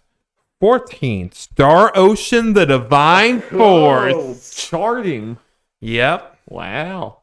Even win with their for ugly anime. Faces. Yep. I think this ended up being a swimming at sevens game. It's about as good as you can get. Jumping up from 15 from 54, Grounded, because I think it officially launched. Oh, okay. 1.0. Interesting. Yeah, hadn't heard anything about that either. But I think it's one of those games that's just kind of quiet in the background, done very well. probably, yeah. Well, I guess speaking of, I don't know if you saw for Permanent, excellent reviews. Like a lot out? of no, it's out like maybe tomorrow. No, wow. As well with Somerville as well. Oh, right. No, well, it's so yeah. They're also getting excellent reviews, a lot of 9s and 10s. When I've seen everyone talking like, "Hey, probably would be up there for Goaty if it like in best story and all that kind of stuff." Isn't it coming to Game Pass? Oh yeah, because it's Obsidian. Can I just play it on your Xbox then? Yes. Thanks, bro. I don't see any. The only reason I hesitated because I don't see any reason it would be on Xbox. But yeah. Yeah, it's probably on both, right? Yeah. No, I was saying like with Ground, it's like, hey, Obsidian really like showing out for Xbox, really. Yeah, yeah, making like, oh yeah, they did good getting them. They are own. Yes, yeah. Number 16, Dragon Ball: The Breakers. Didn't know that was out either. Yep. Wish it was free. I can promise. Well, also I guess kind of cool for I guess something to put it recontextualize its spot since this is based on the money spent on it. It's like a $20-$30 game, so it's like half the price of everything else. Yeah, I just wish it was free to play. I know. But I would actually try it if it was free to play, but I'm not going to spend any money on it. No. Number 17, PGA Tour 2K23. All right, let's get through these. Okay, PGA time. We got a lot of game awards to go through. Okay, so we got 3 more. Nintendo Switch Sports 18. Nice. Coming up from 217 to 19, Nier Automata Switch version came out. Okay, nice. And number 20, Super Smash Bros. Ultimate. Hell yeah. Hell yeah. Now it's time for other news. Other news. Nibella's quit Twitter. Sad. End of an era. Yep. He got out while the ship was burning. Yep. he tried a Patreon to actually get money for what he was doing, and it looked like it did not do as well as he was hoping. So he was like, well, sad. I hope he's good. Yeah. I hope he didn't rely on this so much. I hope he has a backup plan or something. I mean, no, I think the thing is he made like no money from this. So passion. He was just kind of hoping to maybe like, yeah, it's taking a lot of time, so maybe I can try to. Yeah. Sad. I do wonder about that sometimes, like some of those really popular Twitter accounts that the entire industry relies on a lot of times or whatever. So, I always wonder some of them, it's like, are you able to leverage this into money or so Warrior 64, who I say is very comparable to, but he has a job out. He's like employed by a different company, isn't he? Like I thought I remember him posting about like he works for some. Yeah, I think it's that, and because he also does sales things, he'll also put hashtag ads, so he actually gets stuff from he actually makes money from his Twitter, right? Compared to Nabella, who did Nabella was just an insider. Yeah. New Overwatch hero Ramatra announced, which is pretty much if Zenyatta went bad, basically, and I'm all for it. Yep. Dumbest thing. No, it had 2 forms. It was like, one, the very vague description they gave for it. It's not like going to be, obviously it's a tank, so it's going to be very different, kind of more Zenyatta-esque, but then the other one's going to be very rushed down, it sounds like. Yeah. I'm down. A stance shift sounds unique and interesting and cool. I'm very interested to see how that goes. If that's just like a thing you could do at any point, if that's the ult, or if what's going on. Yeah. I'm interested. Yeah, I need to see gameplay, but they look cool. They're coming out in December, so we got a couple weeks. Nice. Even less than that until we probably get to the gameplay trailer. Yeah, December's right around the corner. Isn't it? Yep. EA makes a 3-game deal with Marvel. One being the previously announced Iron Man, the other one being the Jeff Grubb leaked Black Panther, and who knows what the fuck the other one is. At least they don't have fucking exclusive rights like Star Wars. At least we've just moved on to them just making gaming deals, and other people can make the games, whatever. It's yeah. But interesting to see what the other ones are. If it's just like more Iron Man sequels, or if they're just doing like 3 different heroes, or really well, yeah. Again, we know one schools like Black Panther based on. Oh, sorry. Yeah. Gotcha. Yeah. Who knows about the other one? I imagine one of them's not going to be Iron. Is this the Black Panther Captain America? No, game, this is a completely different one. Okay. There's a different one. I knew there was 2 different. Yeah, ones. when we're related to Iron Man, when that's first getting talking about like Jeff Grubb and other people talking about like, yeah, we're also hearing a Black Panther game. Yeah, and they've kind of said after this like, we have no idea what the fuck the other one is. Gotcha. Cool. And yeah, EA has said this deal is kind of based off of the success of Star Wars Jedi Fallen Order. Like that kind of game getting the set like, oh, let's do more of that. Like, well, yeah, EA. The Last of Us HBO show is coming January 15th. We are about 2 months away from that. Very excited. Very excited. We're going to talk about this year's, but for the Game Awards now adaptation category, I'm already going ahead and predicting this has a good chance of potentially getting that. If it's as good as it looks. Yes. Or as I think it's going to be, based on who's involved in all that. Yay. Yoko Taro is hugely disappointed near didn't make it into Smash Bros. Me too. Yep. Me too. I'd be curious to see what they have to do to 2B to make her be able to work in that game. Give her pants. She just wears a full suit. Yep. Street Fighter 6 is to feature a button mashing control scheme for local multiplayer only. Have you heard about this? Mm-mm. I got the article up here. This is different than they had the casual and competitive movesets. They have classic, modern, and dynamic. Yeah, classic and modern are the only 2 they talked about before. Yeah, this is from Kat Marshall from Polygon. I'll just skip to the paragraph referring to this. The third control scheme called Dynamic Controls works in local mode only, and it essentially serves as a button match mode. A player can simply tap their controller inputs, and they'll put up a competitive fight. Button mashing is a popular term in fighting games to describe that desperate, inexperienced flailing of someone who hasn't figured out the controls, but is doing their best to keep up. This is made for a living. Dynamic controls are designed to work with button mashing. It's an easy mode that opens the game up to even more uncoordinated fighters. And they go on to say, dynamic controls aren't completely random. The game's AI calculates the character's position and situation, such as their distance from their opponent. It dynamically decides what strategy to employ. There's still some level of input from the player. They can manually move their fighter and parry, but the AI does most of the execution. I gotta admit, I am all for the modern thing. I think that is going down a good route of like. Like the thing I talk about fighting games all the time. I'm more casual. I know what I want to do. I just can't get the move off. I like having, we're going to simplify the inputs or whatever. Not really simplify the actual move, but just the way of getting out the move or whatever. So that I can, just do what I actually want to do rather than just fuck up over and over again. I like that. This just there is an element of these fighting game developers are wanting fighting games to be bigger, and they're kind of clueless as to how to get casuals into fighting games. And some of them, I already think the auto combo is not really the best way to do it, where you just press a button over and over and over again to do it. I still want there to be some strategy in it. This just sounds, I don't know. Yeah. It's why are you even play the game at that point? I mean, I'm not even besmirching someone for doing it, but you know what I mean? It's just it's just kind of it's faking the experience. It's I think it's a bridge too far. I am not, this is the first time I've ever been on that side of one of these camps, but I'm I mean, I guess it's fine to have a mode, whatever, but it's it's weird. That's the way I look at it is if it was something people can turn on online and everything, that'd be one thing. The fact that this is local only and it would be just us deciding as a group of friends goofing around to put it on, it's that kind of makes it more okay. If it was this is just an option that's on par with the other ones, they'd be okay. Let me be very clear. I'm not offended that it's in there. I don't care.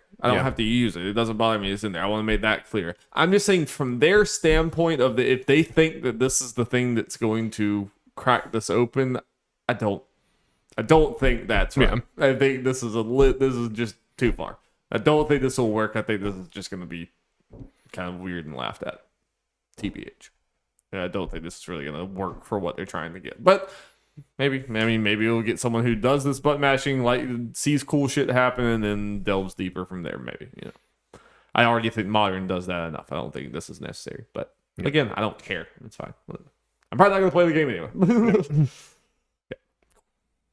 Final one. Satoshi, aka Ash Ketchum.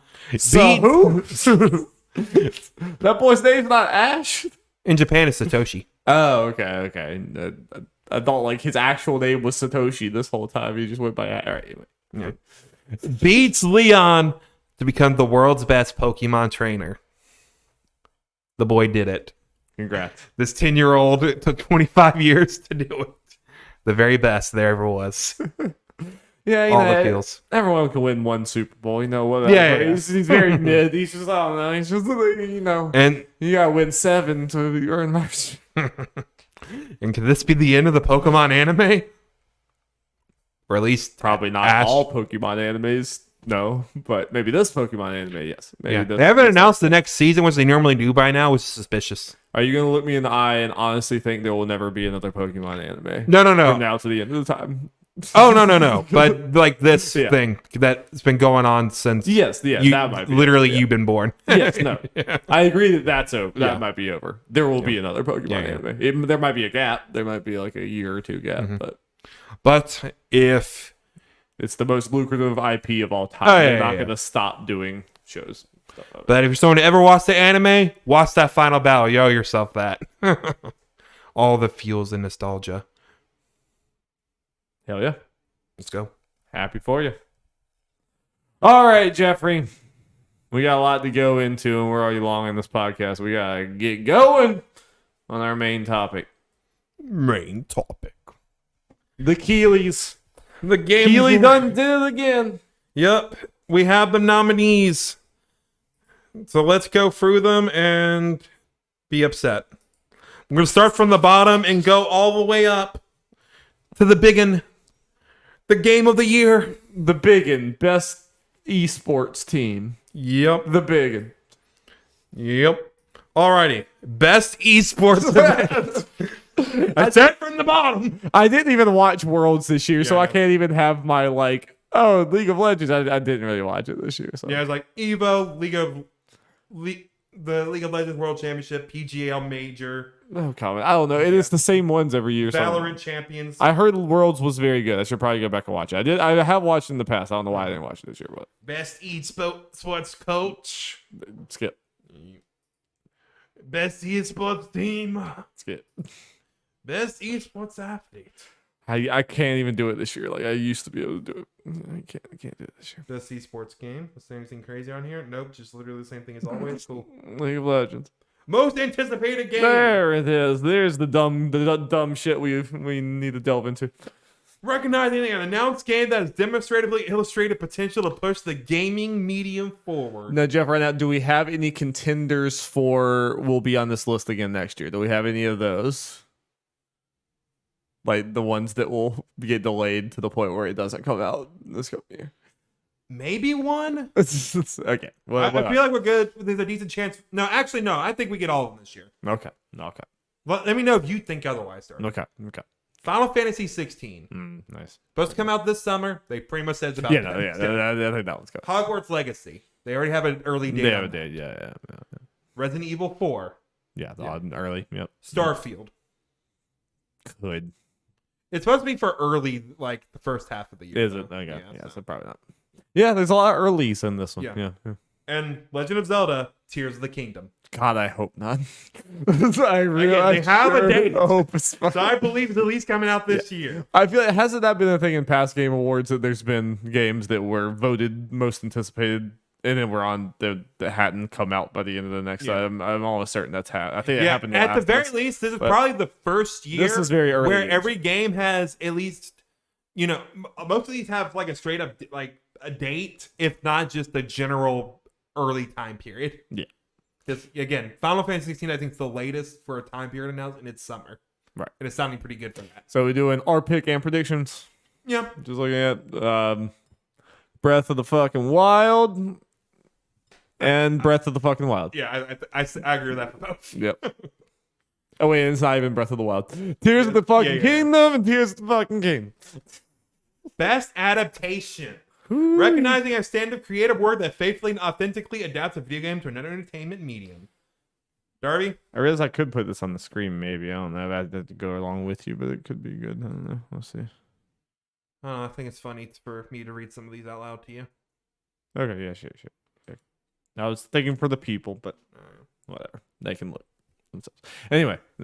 Arcane is eligible. Hell yeah, I thought it wouldn't be. So I mean, that was they're just making up for not having that. I think that's fine. You just now did the category. I think it arguably came. I think it also came on the time period it would be anyway. Oh, did it? Okay. Yeah, because I think didn't it come out in like December? Sounds right. Yeah. Cyberpunk Edgerunners. Nice. The Cuphead Show. Nice. Sonic the Hedgehog 2, and Uncharted. You know what? Not a bad group, actually. Yeah, no. Really not really much of stretches. I if think Uncharted is the weak link, yeah. that's still fun. Yeah, it's good enough. Yeah, it's good. It's Arcane, though. I think it has to be. I'm going to be upset if it's not Arcane. To be fair, I haven't seen Edgerunners, obviously. But so I think Arcane is going to win it, and is also, from what I've seen, my choice. The only, I'll do this for a couple of these, be the contrarian to see why, be like, oh, this one could win because of this. Edgerunners could win just because some people might be weird about it coming out last year. Yeah. I don't think that will actually happen. Yeah, I agree. And I think Arcane was a big enough of an event. It was like the talk of the town for a while. Well, I saw a lot of people talk very positive things about Edgerunners. I feel like Arcane also has the numbers. Yeah, I think so too. Yeah, and fan base, the League of Legends fan base is and huge. I am not surprised. Like, we talked about this before about me jokingly be like, it's Uncharted versus Sonic. That's under the assumption Arcane may not be eligible. Right. Yeah, no. Right. Yeah, no. That was as soon as you saw Arcane, I was like, hell yes, let's go. I thought there was a chance that I think Arcane is also like half the reason Jeff made this category. Probably. So. I mean, there was a lot of people who don't know or care anything about like League of Legends that were talking about Arcane, how much they love it, and you're one of them. I mean, it's yeah. I've rewatched almost all of it. I'm even higher on it now than I was before. That show is fucking good, dude. This is so good. Deserved. Yes. If it wins, of course, I think it's best debut indie. Neon White. Cult of the Lamb. Neon White. Yep. Actually, not Cult of the Lamb. It's not on here. It's not an indie. Best debut indie. Oh, right. Yeah. Neon White, Norco, Stray, Tunic, and Vampire Survivors. I imagine Stray, since it's nominated, will win this. Nominated for game of the year will win this, but prediction wise, it's probably what it's going to be. But it could be Neon White. They could split it. I mean, Neon White would probably be the number two. Vampire Survivors. It could be. I think I would guess between the Neon White and Stray. Personally, but I didn't realize how high people are in Vampire Survivors until people were very upset about it not being up for Goaty. Oh. Yeah, that was probably not going to happen, but yes, people are in. Obviously, we haven't played any of these. Content Creator of the Year. Am I going to know any of these people? Carl Jacobs. Ludwig. Nebelian. Fun. Nobru and QT Cinderella. Nice. I don't know enough, to be honest. I know Ludwig, Nebelian, and I think I've heard y'all talking about QT Cinderella, maybe. Or maybe I've heard other content creators talk about it. It was not me. Okay. So this is all you. I know the Bell and kind of know Ludwig, and that's it. My based on my understanding of these people, is Ludwig would probably win just a flat out popularity contest, but with this crowd, Nebelian actually has a chance. Yeah. Especially just leaving. Yeah. It's a big gaming journo. Yeah. Though I think there's an argument of like, is he a content creator? Yeah, it's a little weird. They're obviously doing it because he left, but like he would not have been on here if he didn't leave. Clearly, I mean, which is fine. Yeah. Best multiplayer: Call of Duty: Modern Warfare 2, nice. Multiverses, nice. Overwatch 2, Splatoon 3, Teenage Mutant Ninja Turtles: Shredder's Revenge. Oh well, yeah, it's cool. It's how different multiplayer can be. No. Cool. Like I'm always happy to see those kind of multiplayer games on here because they're not what they normally get on here. I love it. Yeah, it's great. Yeah, I mean, obviously Overwatch, I love. It's the only one that I've played, so it's the only thing I have a thing of. I don't think it's gonna win because there's again a big circle jerk of hate for Overwatch anyway. I think it's fun is it doesn't feel obvious. No, it does not. No, I can't. I think you could make. I think I'm gonna predict Splatoon, but I don't feel confident in that. I don't know. I feel like a lot of people were very high in Shredder's Revenge, so just for fun, I'm gonna pick that. Yeah, that's respect. That, yeah, And that's a different kind, so I can see it. I can see it too. Sure, for sure. Yeah. A lot of people also mess with multiverses for a bit, and considering gaming journals, there's a chance there's some of them that only played that for like a weekend. Fair. That's also fair. And then there's just Call of Duty. Yeah, it's just Call of Duty. But I think, again, the gaming journals are probably bored by the Call of Duty thing. I don't know. We'll see, I suppose. Mm-hmm. But I just think they're going to try to throw Splatoon a bone here, where they're probably not going to be throwing it a bone many other places. Best sports/racing. What's the weird one? That's the weird one's Ollie Ollie World. Okay, there it is. The other one's Gran Turismo 7, NBA 2K23, FIFA 23, F1 22. I think Gran Turismo 7 is going to win.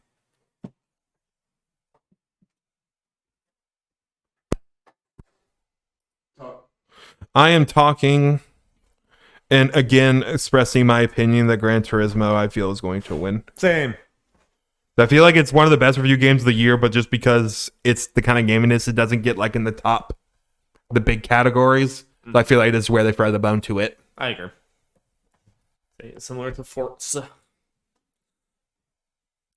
Best sim sex strategy. See what weirdness happens here, Darby. Is fucking Mario Rabbids? Yes. Let's go. As well as Dune Spice Wars.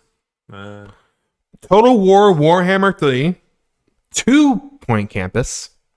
And Victoria 3.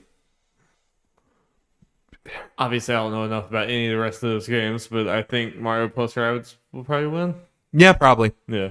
I feel like it'll just have the Nintendo bias. Like, not that, I mean, I think it's great. I just don't know anything about the other one, so I definitely don't have a well-educated take there. But it was like, there are a lot of these Warhammer games, but I don't know anything about them.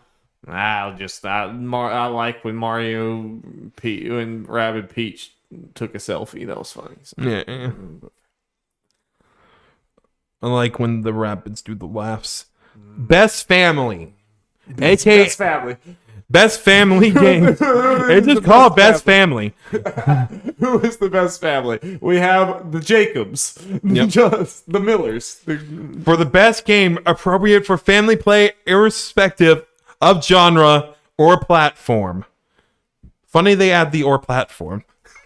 Because most of these, like every year, are Switch exclusive. Nintendo category. Let's go. All right, I'll name the Nintendo ones, Darby. Then I want you to guess the one non-Nintendo. Oh, shit. Got it. Even if you don't get it once I say, you'll be like, oh yeah, duh. Kirby and the Forgotten Land, which I think is the only place this game is nominated, which is very sad to me. Mario plus Rabbids Sparks of Hope, Nintendo Switch Sports, and Splatoon 3 are the Nintendo ones, and then there's one non. I didn't talk about the top 20 or top 10 best-selling games on the NPDs because it didn't really change much.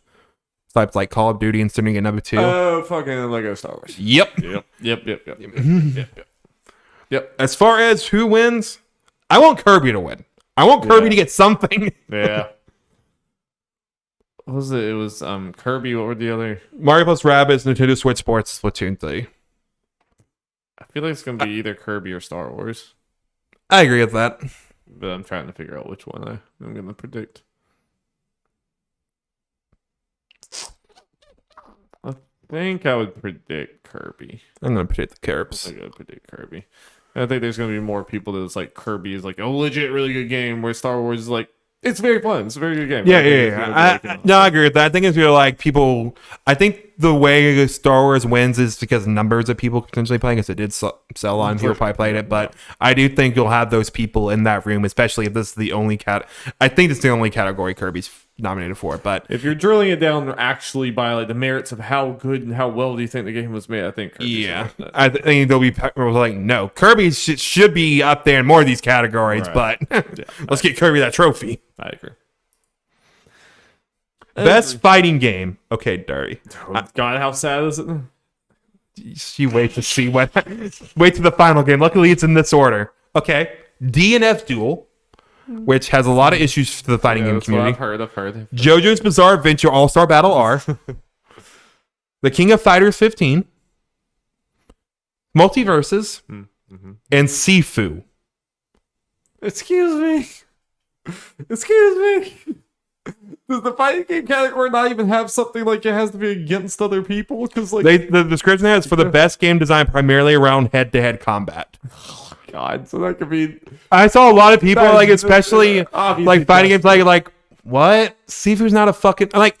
Obviously, people are like, Sifu is a fantastic game, yada yada. But fighting game, but it's like it shows how meaningless this. Like Sifu's probably going to win. Well, I was like the thing is, it's clearly they just put Sifu in there because they couldn't think of any other good fighting game. Because if this category could include things like Sifu, then there's probably a lot of other games that should be in there or whatever, which again just shows that like, no, this is stupid. You know what I mean? Because like if Sifu could be in there, there's probably like a bunch of other just like, physical brawler games that, TMNT should be in there. If that's a fighting game, it's like you beat them up with your fist, whatever. It's like, no, that's just dumb. Like it says head-to-head combat. It's like, okay, is it because? No, actually, I don't know. I don't know the reason. It's Kung Fu. There. It's dumb. So I think Sifu's going to win this. You're probably right, which is stupid. I mean, it should be like King of Fighters 15 is like what should win. But you're probably right. That dumb. Just if this is how bad your category is going to be, then I guess stop doing it, which is also sad. But or just you don't have to have 5 nominees, whatever it is.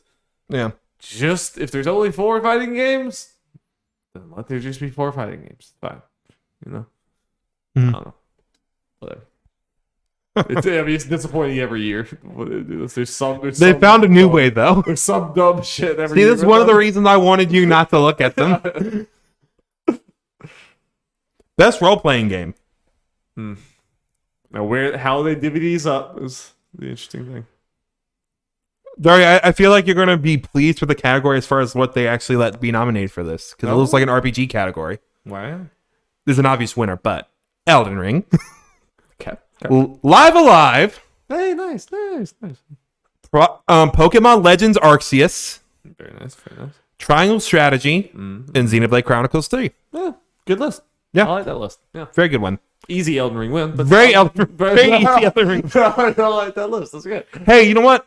I'm just happy Pokemon Legends got nominated for something that's like best family game. Yeah.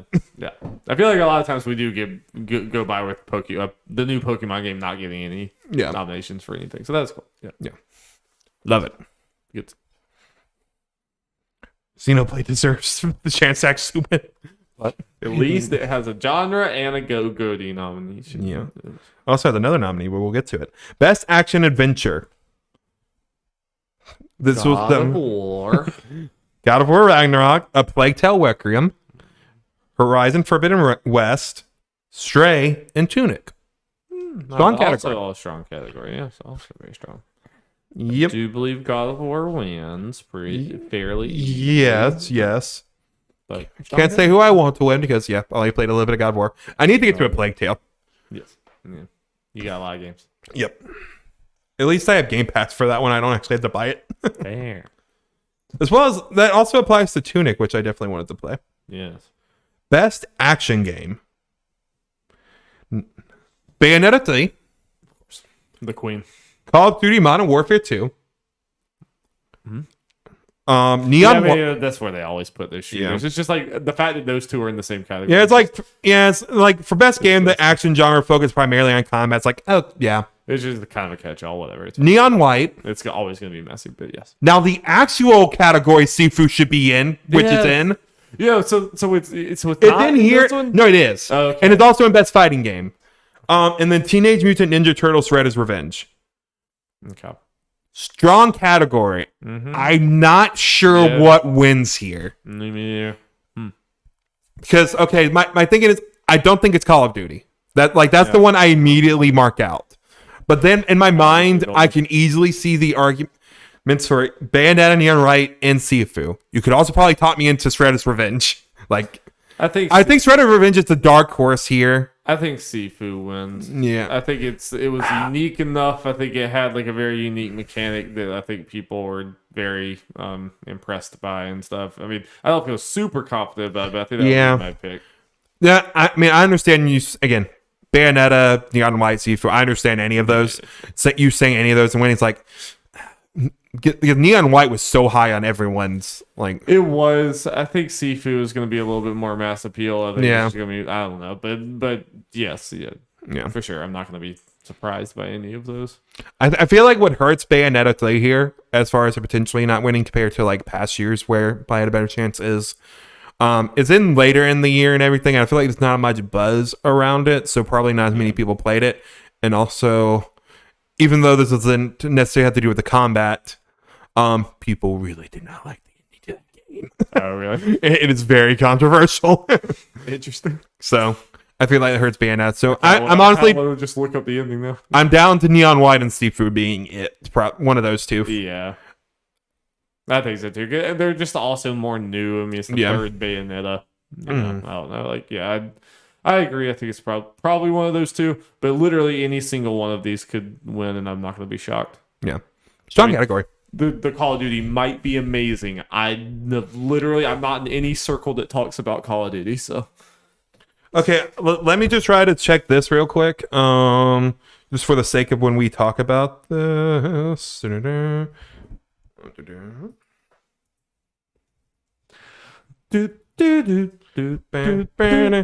a 75 on Open Critics, so I don't feel good at winning in Are we talking about Call of Duty?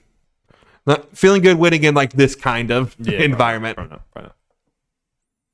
It's got to overperform to win. So it like super overperform because of the Call of Duty fatigue. Best VR/AR. After the fall, call back. I'm not gonna know like any of these games. This game literally just fucking came out. Among Us VR. Bone Lab, Moss Book 2, and Red Matter 2. Matt? Just trying to get down a little bit, so just talk about much. All right. Some good games here. Bone Lab's like a weird fucking thing I don't know much about, but I know it's weird as fuck. You know, I'm all for Moss winning. Haven't played it yet. Waiting for it to get on the Quest. Hopefully, maybe try to get to that at some point. But Moss would be a feel-good win. I have a feeling it's among. When did that come out?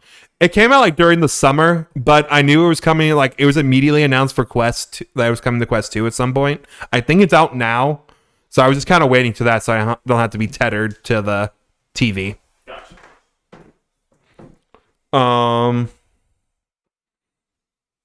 My gut tells me it's going to be Among Us.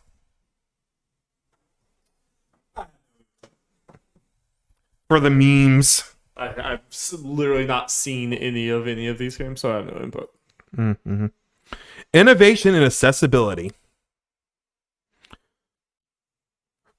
This is one of those things where we can't put really any input in. But hey, you know what? It's one of those good to just be nominated. And so you're doing something right. As Dusk Falls, God of War Ragnarok, Return to Monkey Island, The Last of Us Part 1, and The Quarry. I don't know enough. I know The Last of Us did a lot of things. I know God of War did too. Yeah, I think Sony's been pretty good about that recently. I feel like it's going to be one of those two just because they're probably God of War made just because it's the biggest game. So that stuff will be talked about as much. Be talked about more. Yeah. But it's one of those things where I just applaud anyone who makes it on this list because you're doing something right. Yeah. I don't feel like predicting it, but cool. Definitely worth talking about, though. Also, could this be the only category Last of Us Part 1 is nominated for? Is that a win for anime? Best community support. Recognizing a game for outstanding community support, transparency, and responsiveness, inclusive of social media activity and game updates / patches. Apex Legends, Destiny 2, Final Fantasy 14, Fortnite, every year, and No Man's Sky. Nice. Yeah, I don't know enough to say anything. Fortnite. Where are those guys? So wait, this is including like just content coming out? Outstanding community support, transparency, responsiveness, inclusive social media activity, and game updates / patches. Okay, I mean, yeah, So it includes everything. Okay, then yes, Fortnite.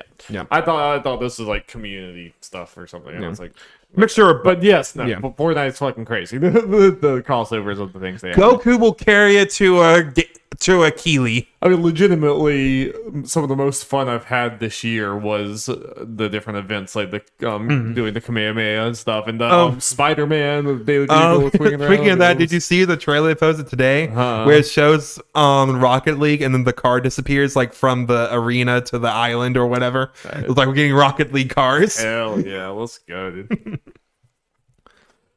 Let go. Best mobile game: Apex Legends Mobile, Diablo Immortal, Genshin Impact, Marvel Snap, Tower of Fantasy. I think it's gonna be Marvel Snap. Yeah, people won't fucking shout about the game. Yeah, I think that's gonna be a stomp. Best indie: Cult of the Lamb, There it is. Neon White, Sifu, Stray, and Tunic. Damn good year. Very strong. Very strong year. I mean, yeah, logical reason says Stray because it was nominated. I don't know, like, historically, how often does that happen? That like, is it pretty 1-to-1 that the one that gets nominated, if there's only one nominated from that genre, it wins its genre award, or do people do the split thing, the weird split thing? I think it definitely has happened, but it's not like a every time thing. Yeah. I'd be interested because we always they might split, but I'd never know if it actually happens. Yeah. So I'm gonna guess Stray. If it's not Stray, I think it's Cult of the Lamb.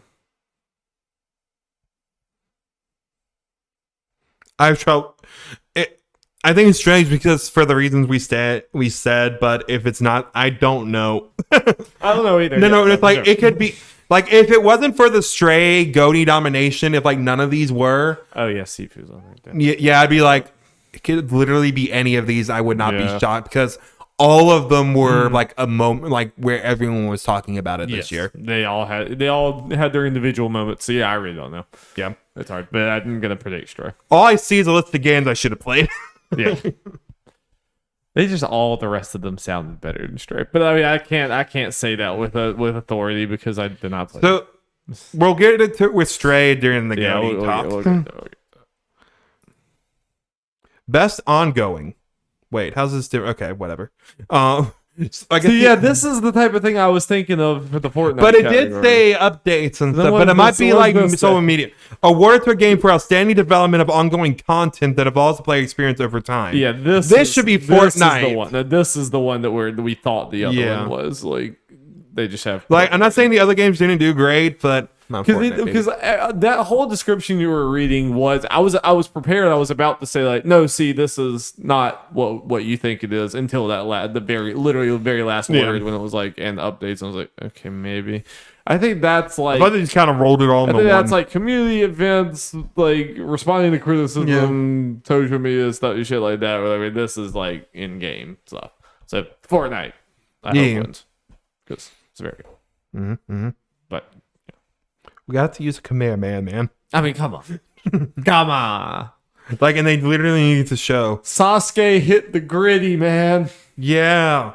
Gains for impact. Oh, for some reason, they only have 4 here, but they want to just keep ordering fighting game.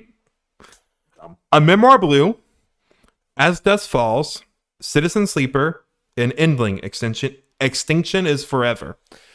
I know, I think it's very niche, but the people, I've heard a lot about Citizen Sleeper and heard the whole thing described, and it does sound very unique and interesting and good. But it's really just one podcast that I've heard talk about it. No other podcast I listen to has talked about it. I've heard the name out there.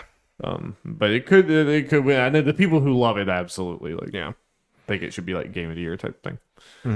So I don't know. So being completely ignorant, I guess that's what I predict, but just because it's the only one I've heard anything about. No, I scrolled down and there's more. Okay, so to be fair, I'll show you this for why. Like, These have to be bigger, Jeff. And then there's Hindsight and I Was a Teenage Exocolonist. I was a teenage exocolonist looking for a revolution. If you wonder if I missed any more of these, I think we're good. That's odd. Okay, yeah. I don't know. Again, one of those like, yay, everyone who's nominated. Yes, yeah. Good cat. Best performance. Ooh. Ashley Birch in Horizon Forbidden West. Charlotte McBurney in A Plague Tale Requiem. Christopher Judge in God War Ragnarok. My damn mic off again. No, it's good. Manon Gage in Immortality. And Sunny Soljic in God of War Ragnarok. Who in God of War Ragnarok? Sunny Soljic. Atreus.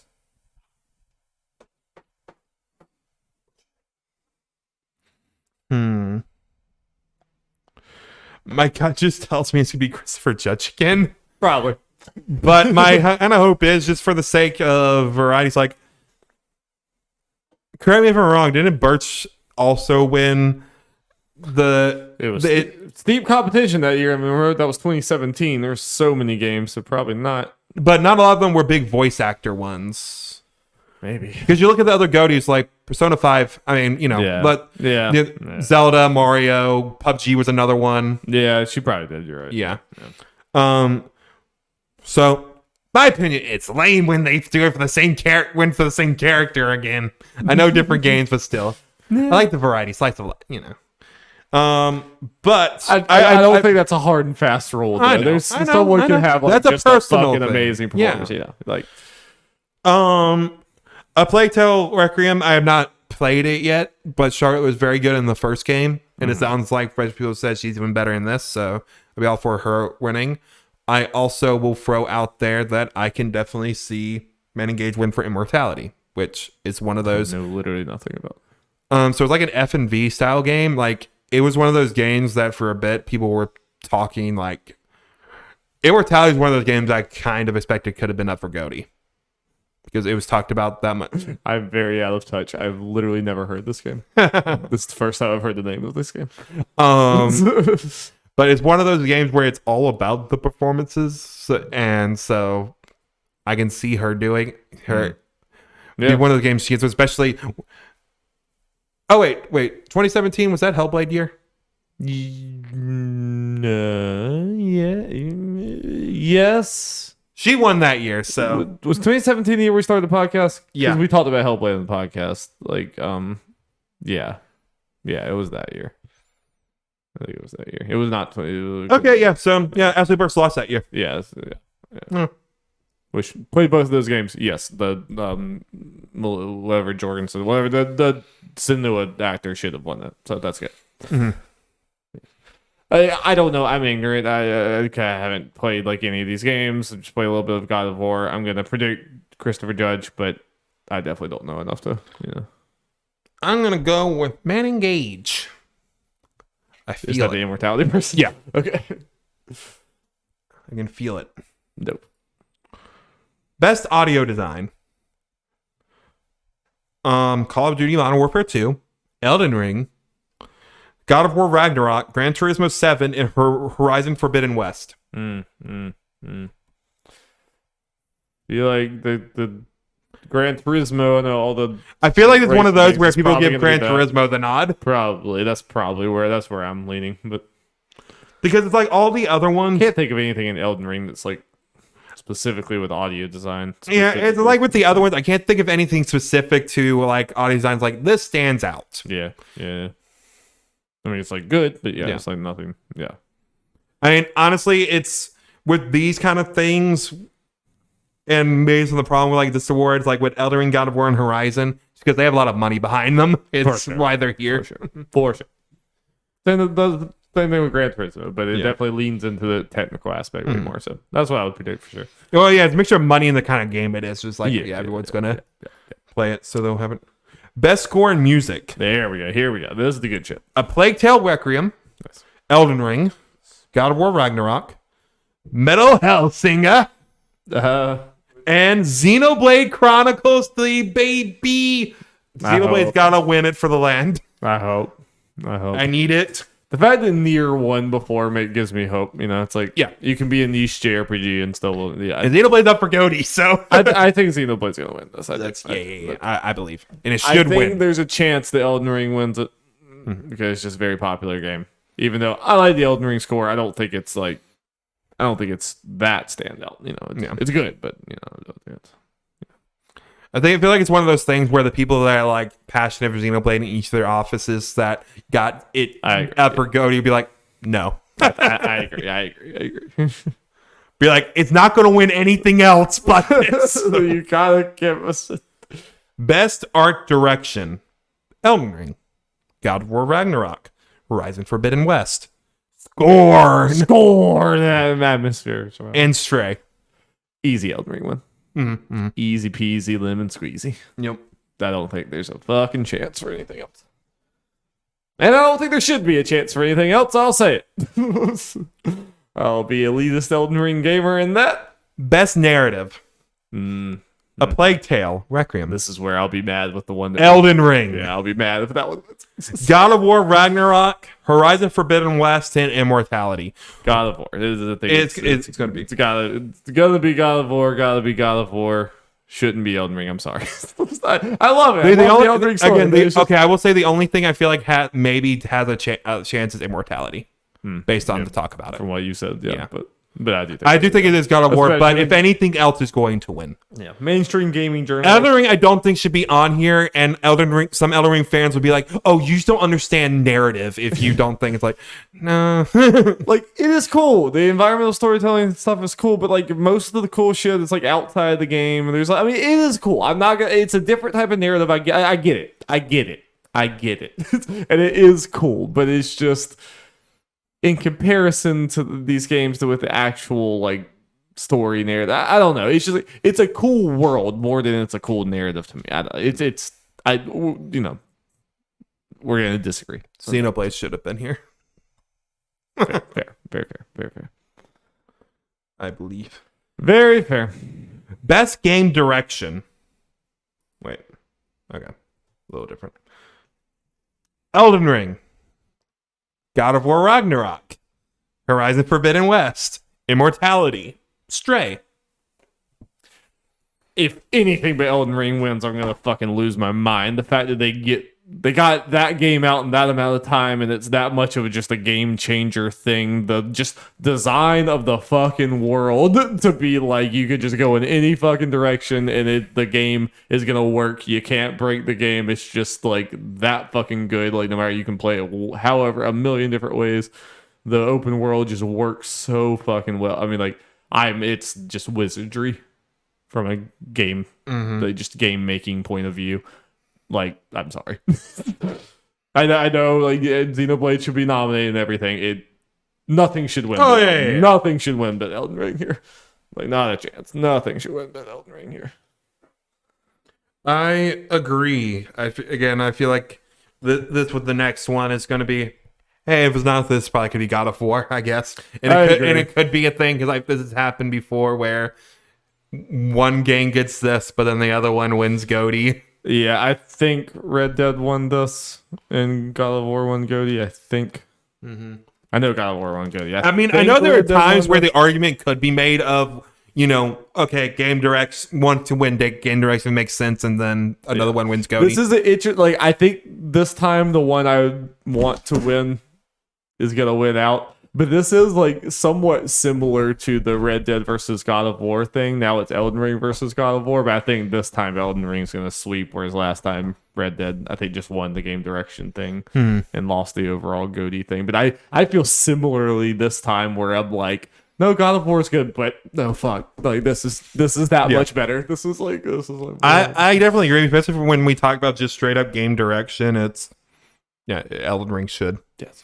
Because a big part of what makes Elden Ring great is that. I mean, it's like all that. I mean, it's like that is that. Yes, it's a feat. I mean, like when we talked about God of War earlier, like God of War has a bunch of parts, obviously, and stuff, but Elden Ring is a game as game in a different way or whatever, where it's like everything is the game and everything. All the stuff has to come together well to make it as good as it is. And considering how good it is, like that it doesn't happen by accident. Well, just the fact that they just made it feel like in that game, this is going to bleed into some of the Game of the Year talks and stuff, but they made it feel like there was no guardrails, like the developer wasn't there, like you were just like fucking freewheeling, you could do whatever the hell you want. They made you feel like that, even though it wasn't true. It's like they knew everything you were gonna do, and they had accounted for it and everything. But they did. It was just such a deft job. I mean, like it kind of goes directly into like kind of what we were saying about God of War that like makes us kind of feel fatigued about it. Is like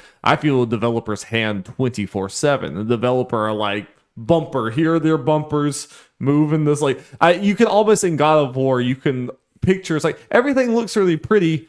It seems kind of fake because you can immediately see if it was just like giant white lines on the areas that you can walk and the areas you can't, you would literally see this like just straight and narrow road that you're walking down, whatever.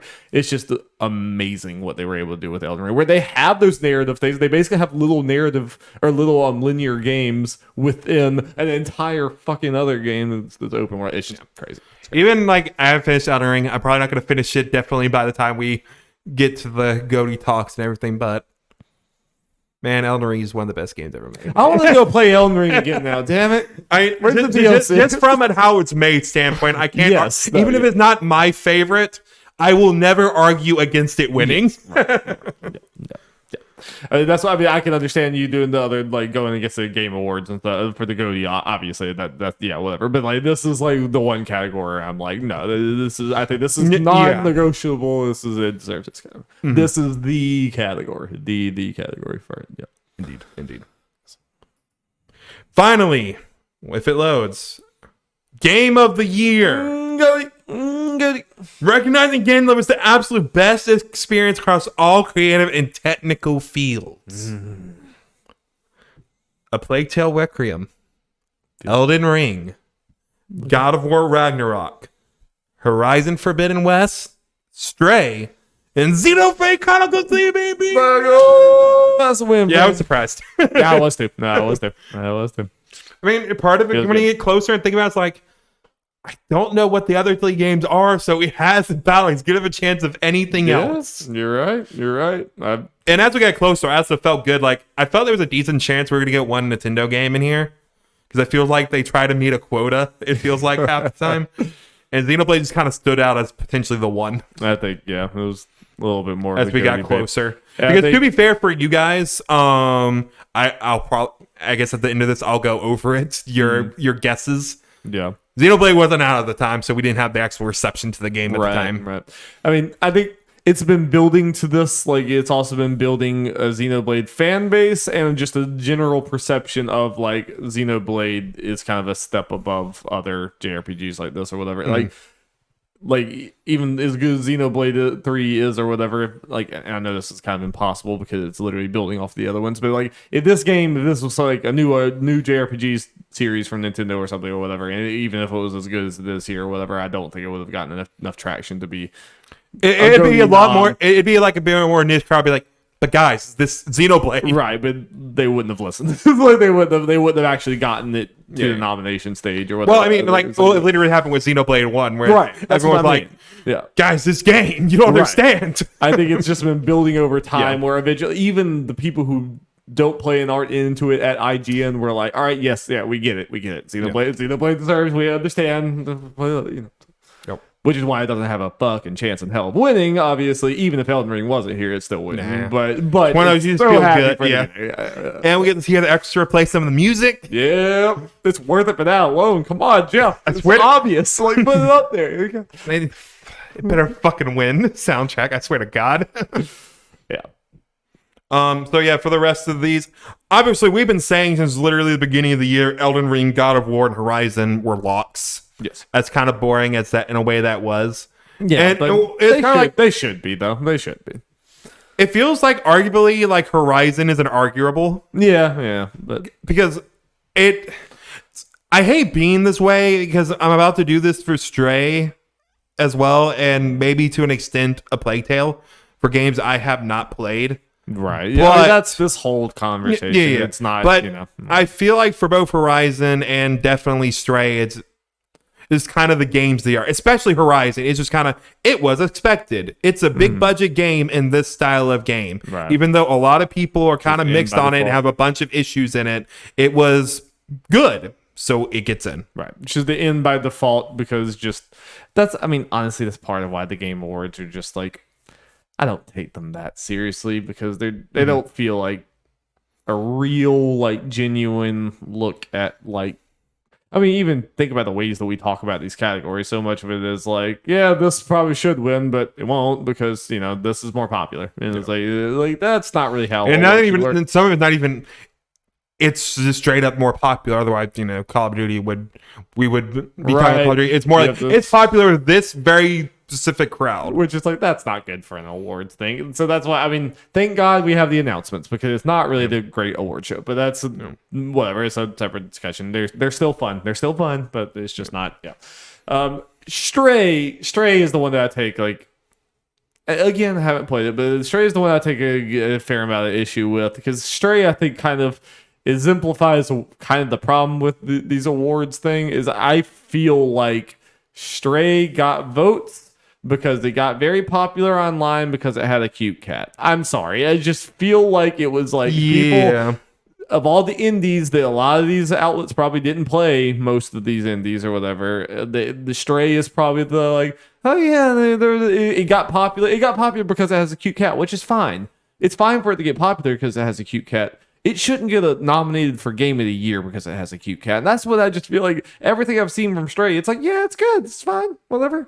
But like, compare it to fucking Neon White and Tunic, Sifu, Immortality. Yeah, I mean, it's like Vampire Survivor is also another one. Come like, on, man. It feels like Stray got the obligatory like indie slot, and then we just rattle off about half a dozen like indie-esque games that are like, I felt like the people who played all of them were like, no, these games.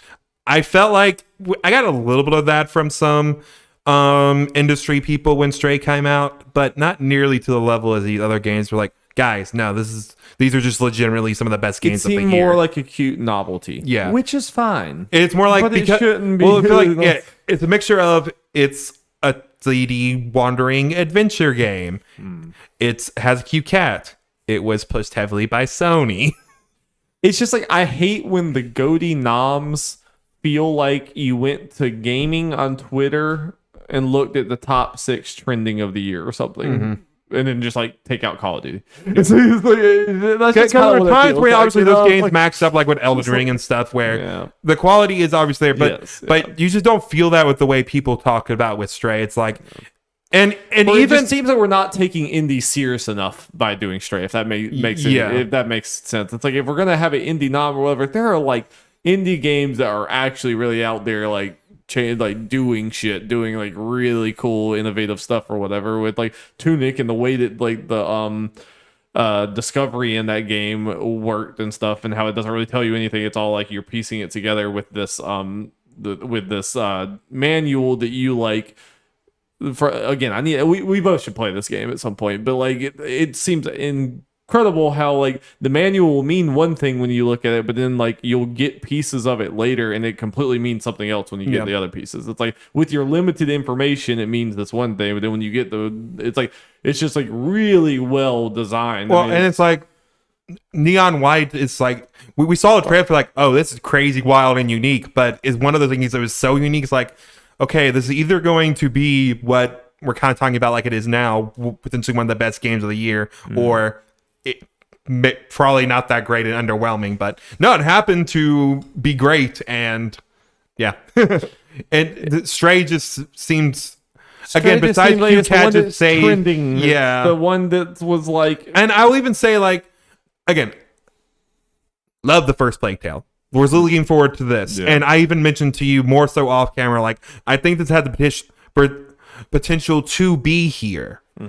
And I'm going off this based on what people were saying after Effect came out. I felt like some people were underwhelmed in some ways.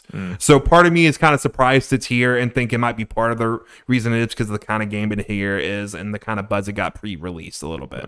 I might be wrong. I might go into it and love it. And to be honest, that's another big problem with these award shows is the fact that they're done in fucking November.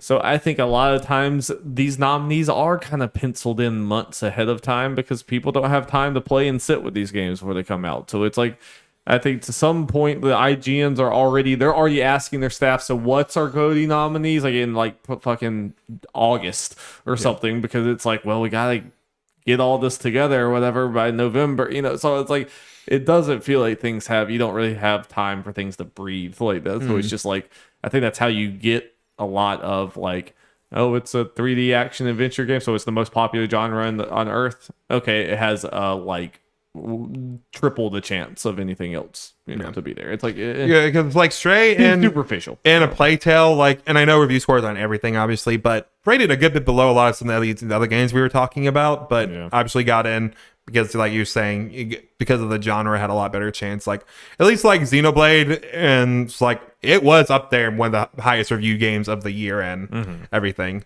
And talked about like, oh, this is a GOTY thing. It's probably not going to be talked about as much because of the genre and everything, but it's how fucking niche it is in every way. Yeah, it's weird. Yeah, but just final thing before we go, let's talk about the results for your prediction. So just pull it up on here, and I'll have to figure out what the fuck I'm going to do with this based on the results. We've been very obvious with it the whole time, but easy Elden Ring victory. Correct for game GOTY. Yeah, I probably am going to have a question of which game out of like spoilers for the betting special, but I think this was a very obvious bet. What's going to win more awards, God of War or Elden Ring? Now, important thing is, I think God of War at least has 2 more nominations. Yeah, I mean, no, there's a good chance. And one common is the narrative award, which I think it will win that one. Yeah. So I think that might be a more thing, but as far as game of the year, I just can't see it not being Elden Ring, because I feel like if it's not Elden Ring, I'm going to accuse the Game Awards of having a way too like one little slice of the game industry voting cast. Yeah, you know what I mean? If God of War wins it, I'm going to be like, you gotta get some more voters in here, because like you are polling way too much for the single player like story based crowd or whatever, which I feel like they do have too many of those. If God of War wins, I think that would be a big indictment of like your voting's off. You gotta well, get and bigger. A reason to I think Elden Ring definitely has it more now than before is actually playing God of War. Is obviously God of War review excellently, and I think the score is the same as the first one, if not, roughly the same. But those are very particular people who love those kind of games from those outlets, yada yada. I'm not saying people are wrong for liking the game as much as they did, but I'm going to go ahead and predict that there are probably going to be more people within each organization that feels kind of like we do, at least up to this point. So. And while I think Elden Ring was kind of across the board, like.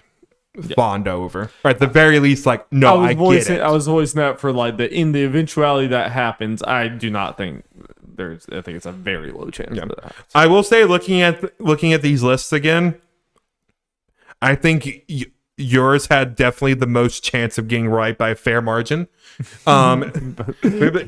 So all three, Darby, Jacob, and Will, and for people who don't know, we do a betting special. I decided for the funsies ahead of time for our Game Awards one, for people to predict the GOTY nominees. This happened back in July, where some of these games came out.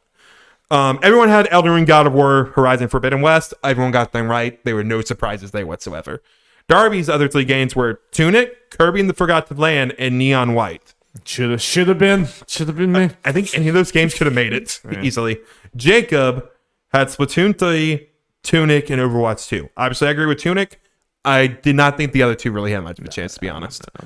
Will, Call of Duty Modern Warfare 2. I also thought they had no chance.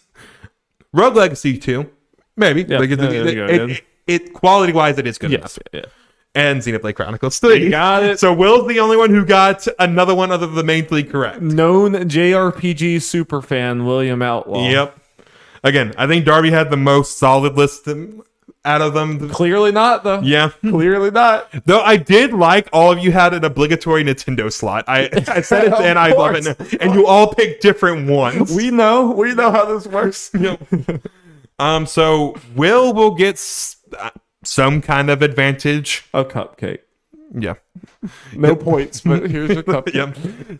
Yep. Figure out maybe some kind of advantage for him for the bank special. I still need to put that together. But yeah. You can look forward to that and hopefully reactions for the Game Awards. Because I have a feeling if I am working during it, Darby will be less likely to do it. Yeah. Maybe I can get Alex on the horn. We'll see. TBD. Yep.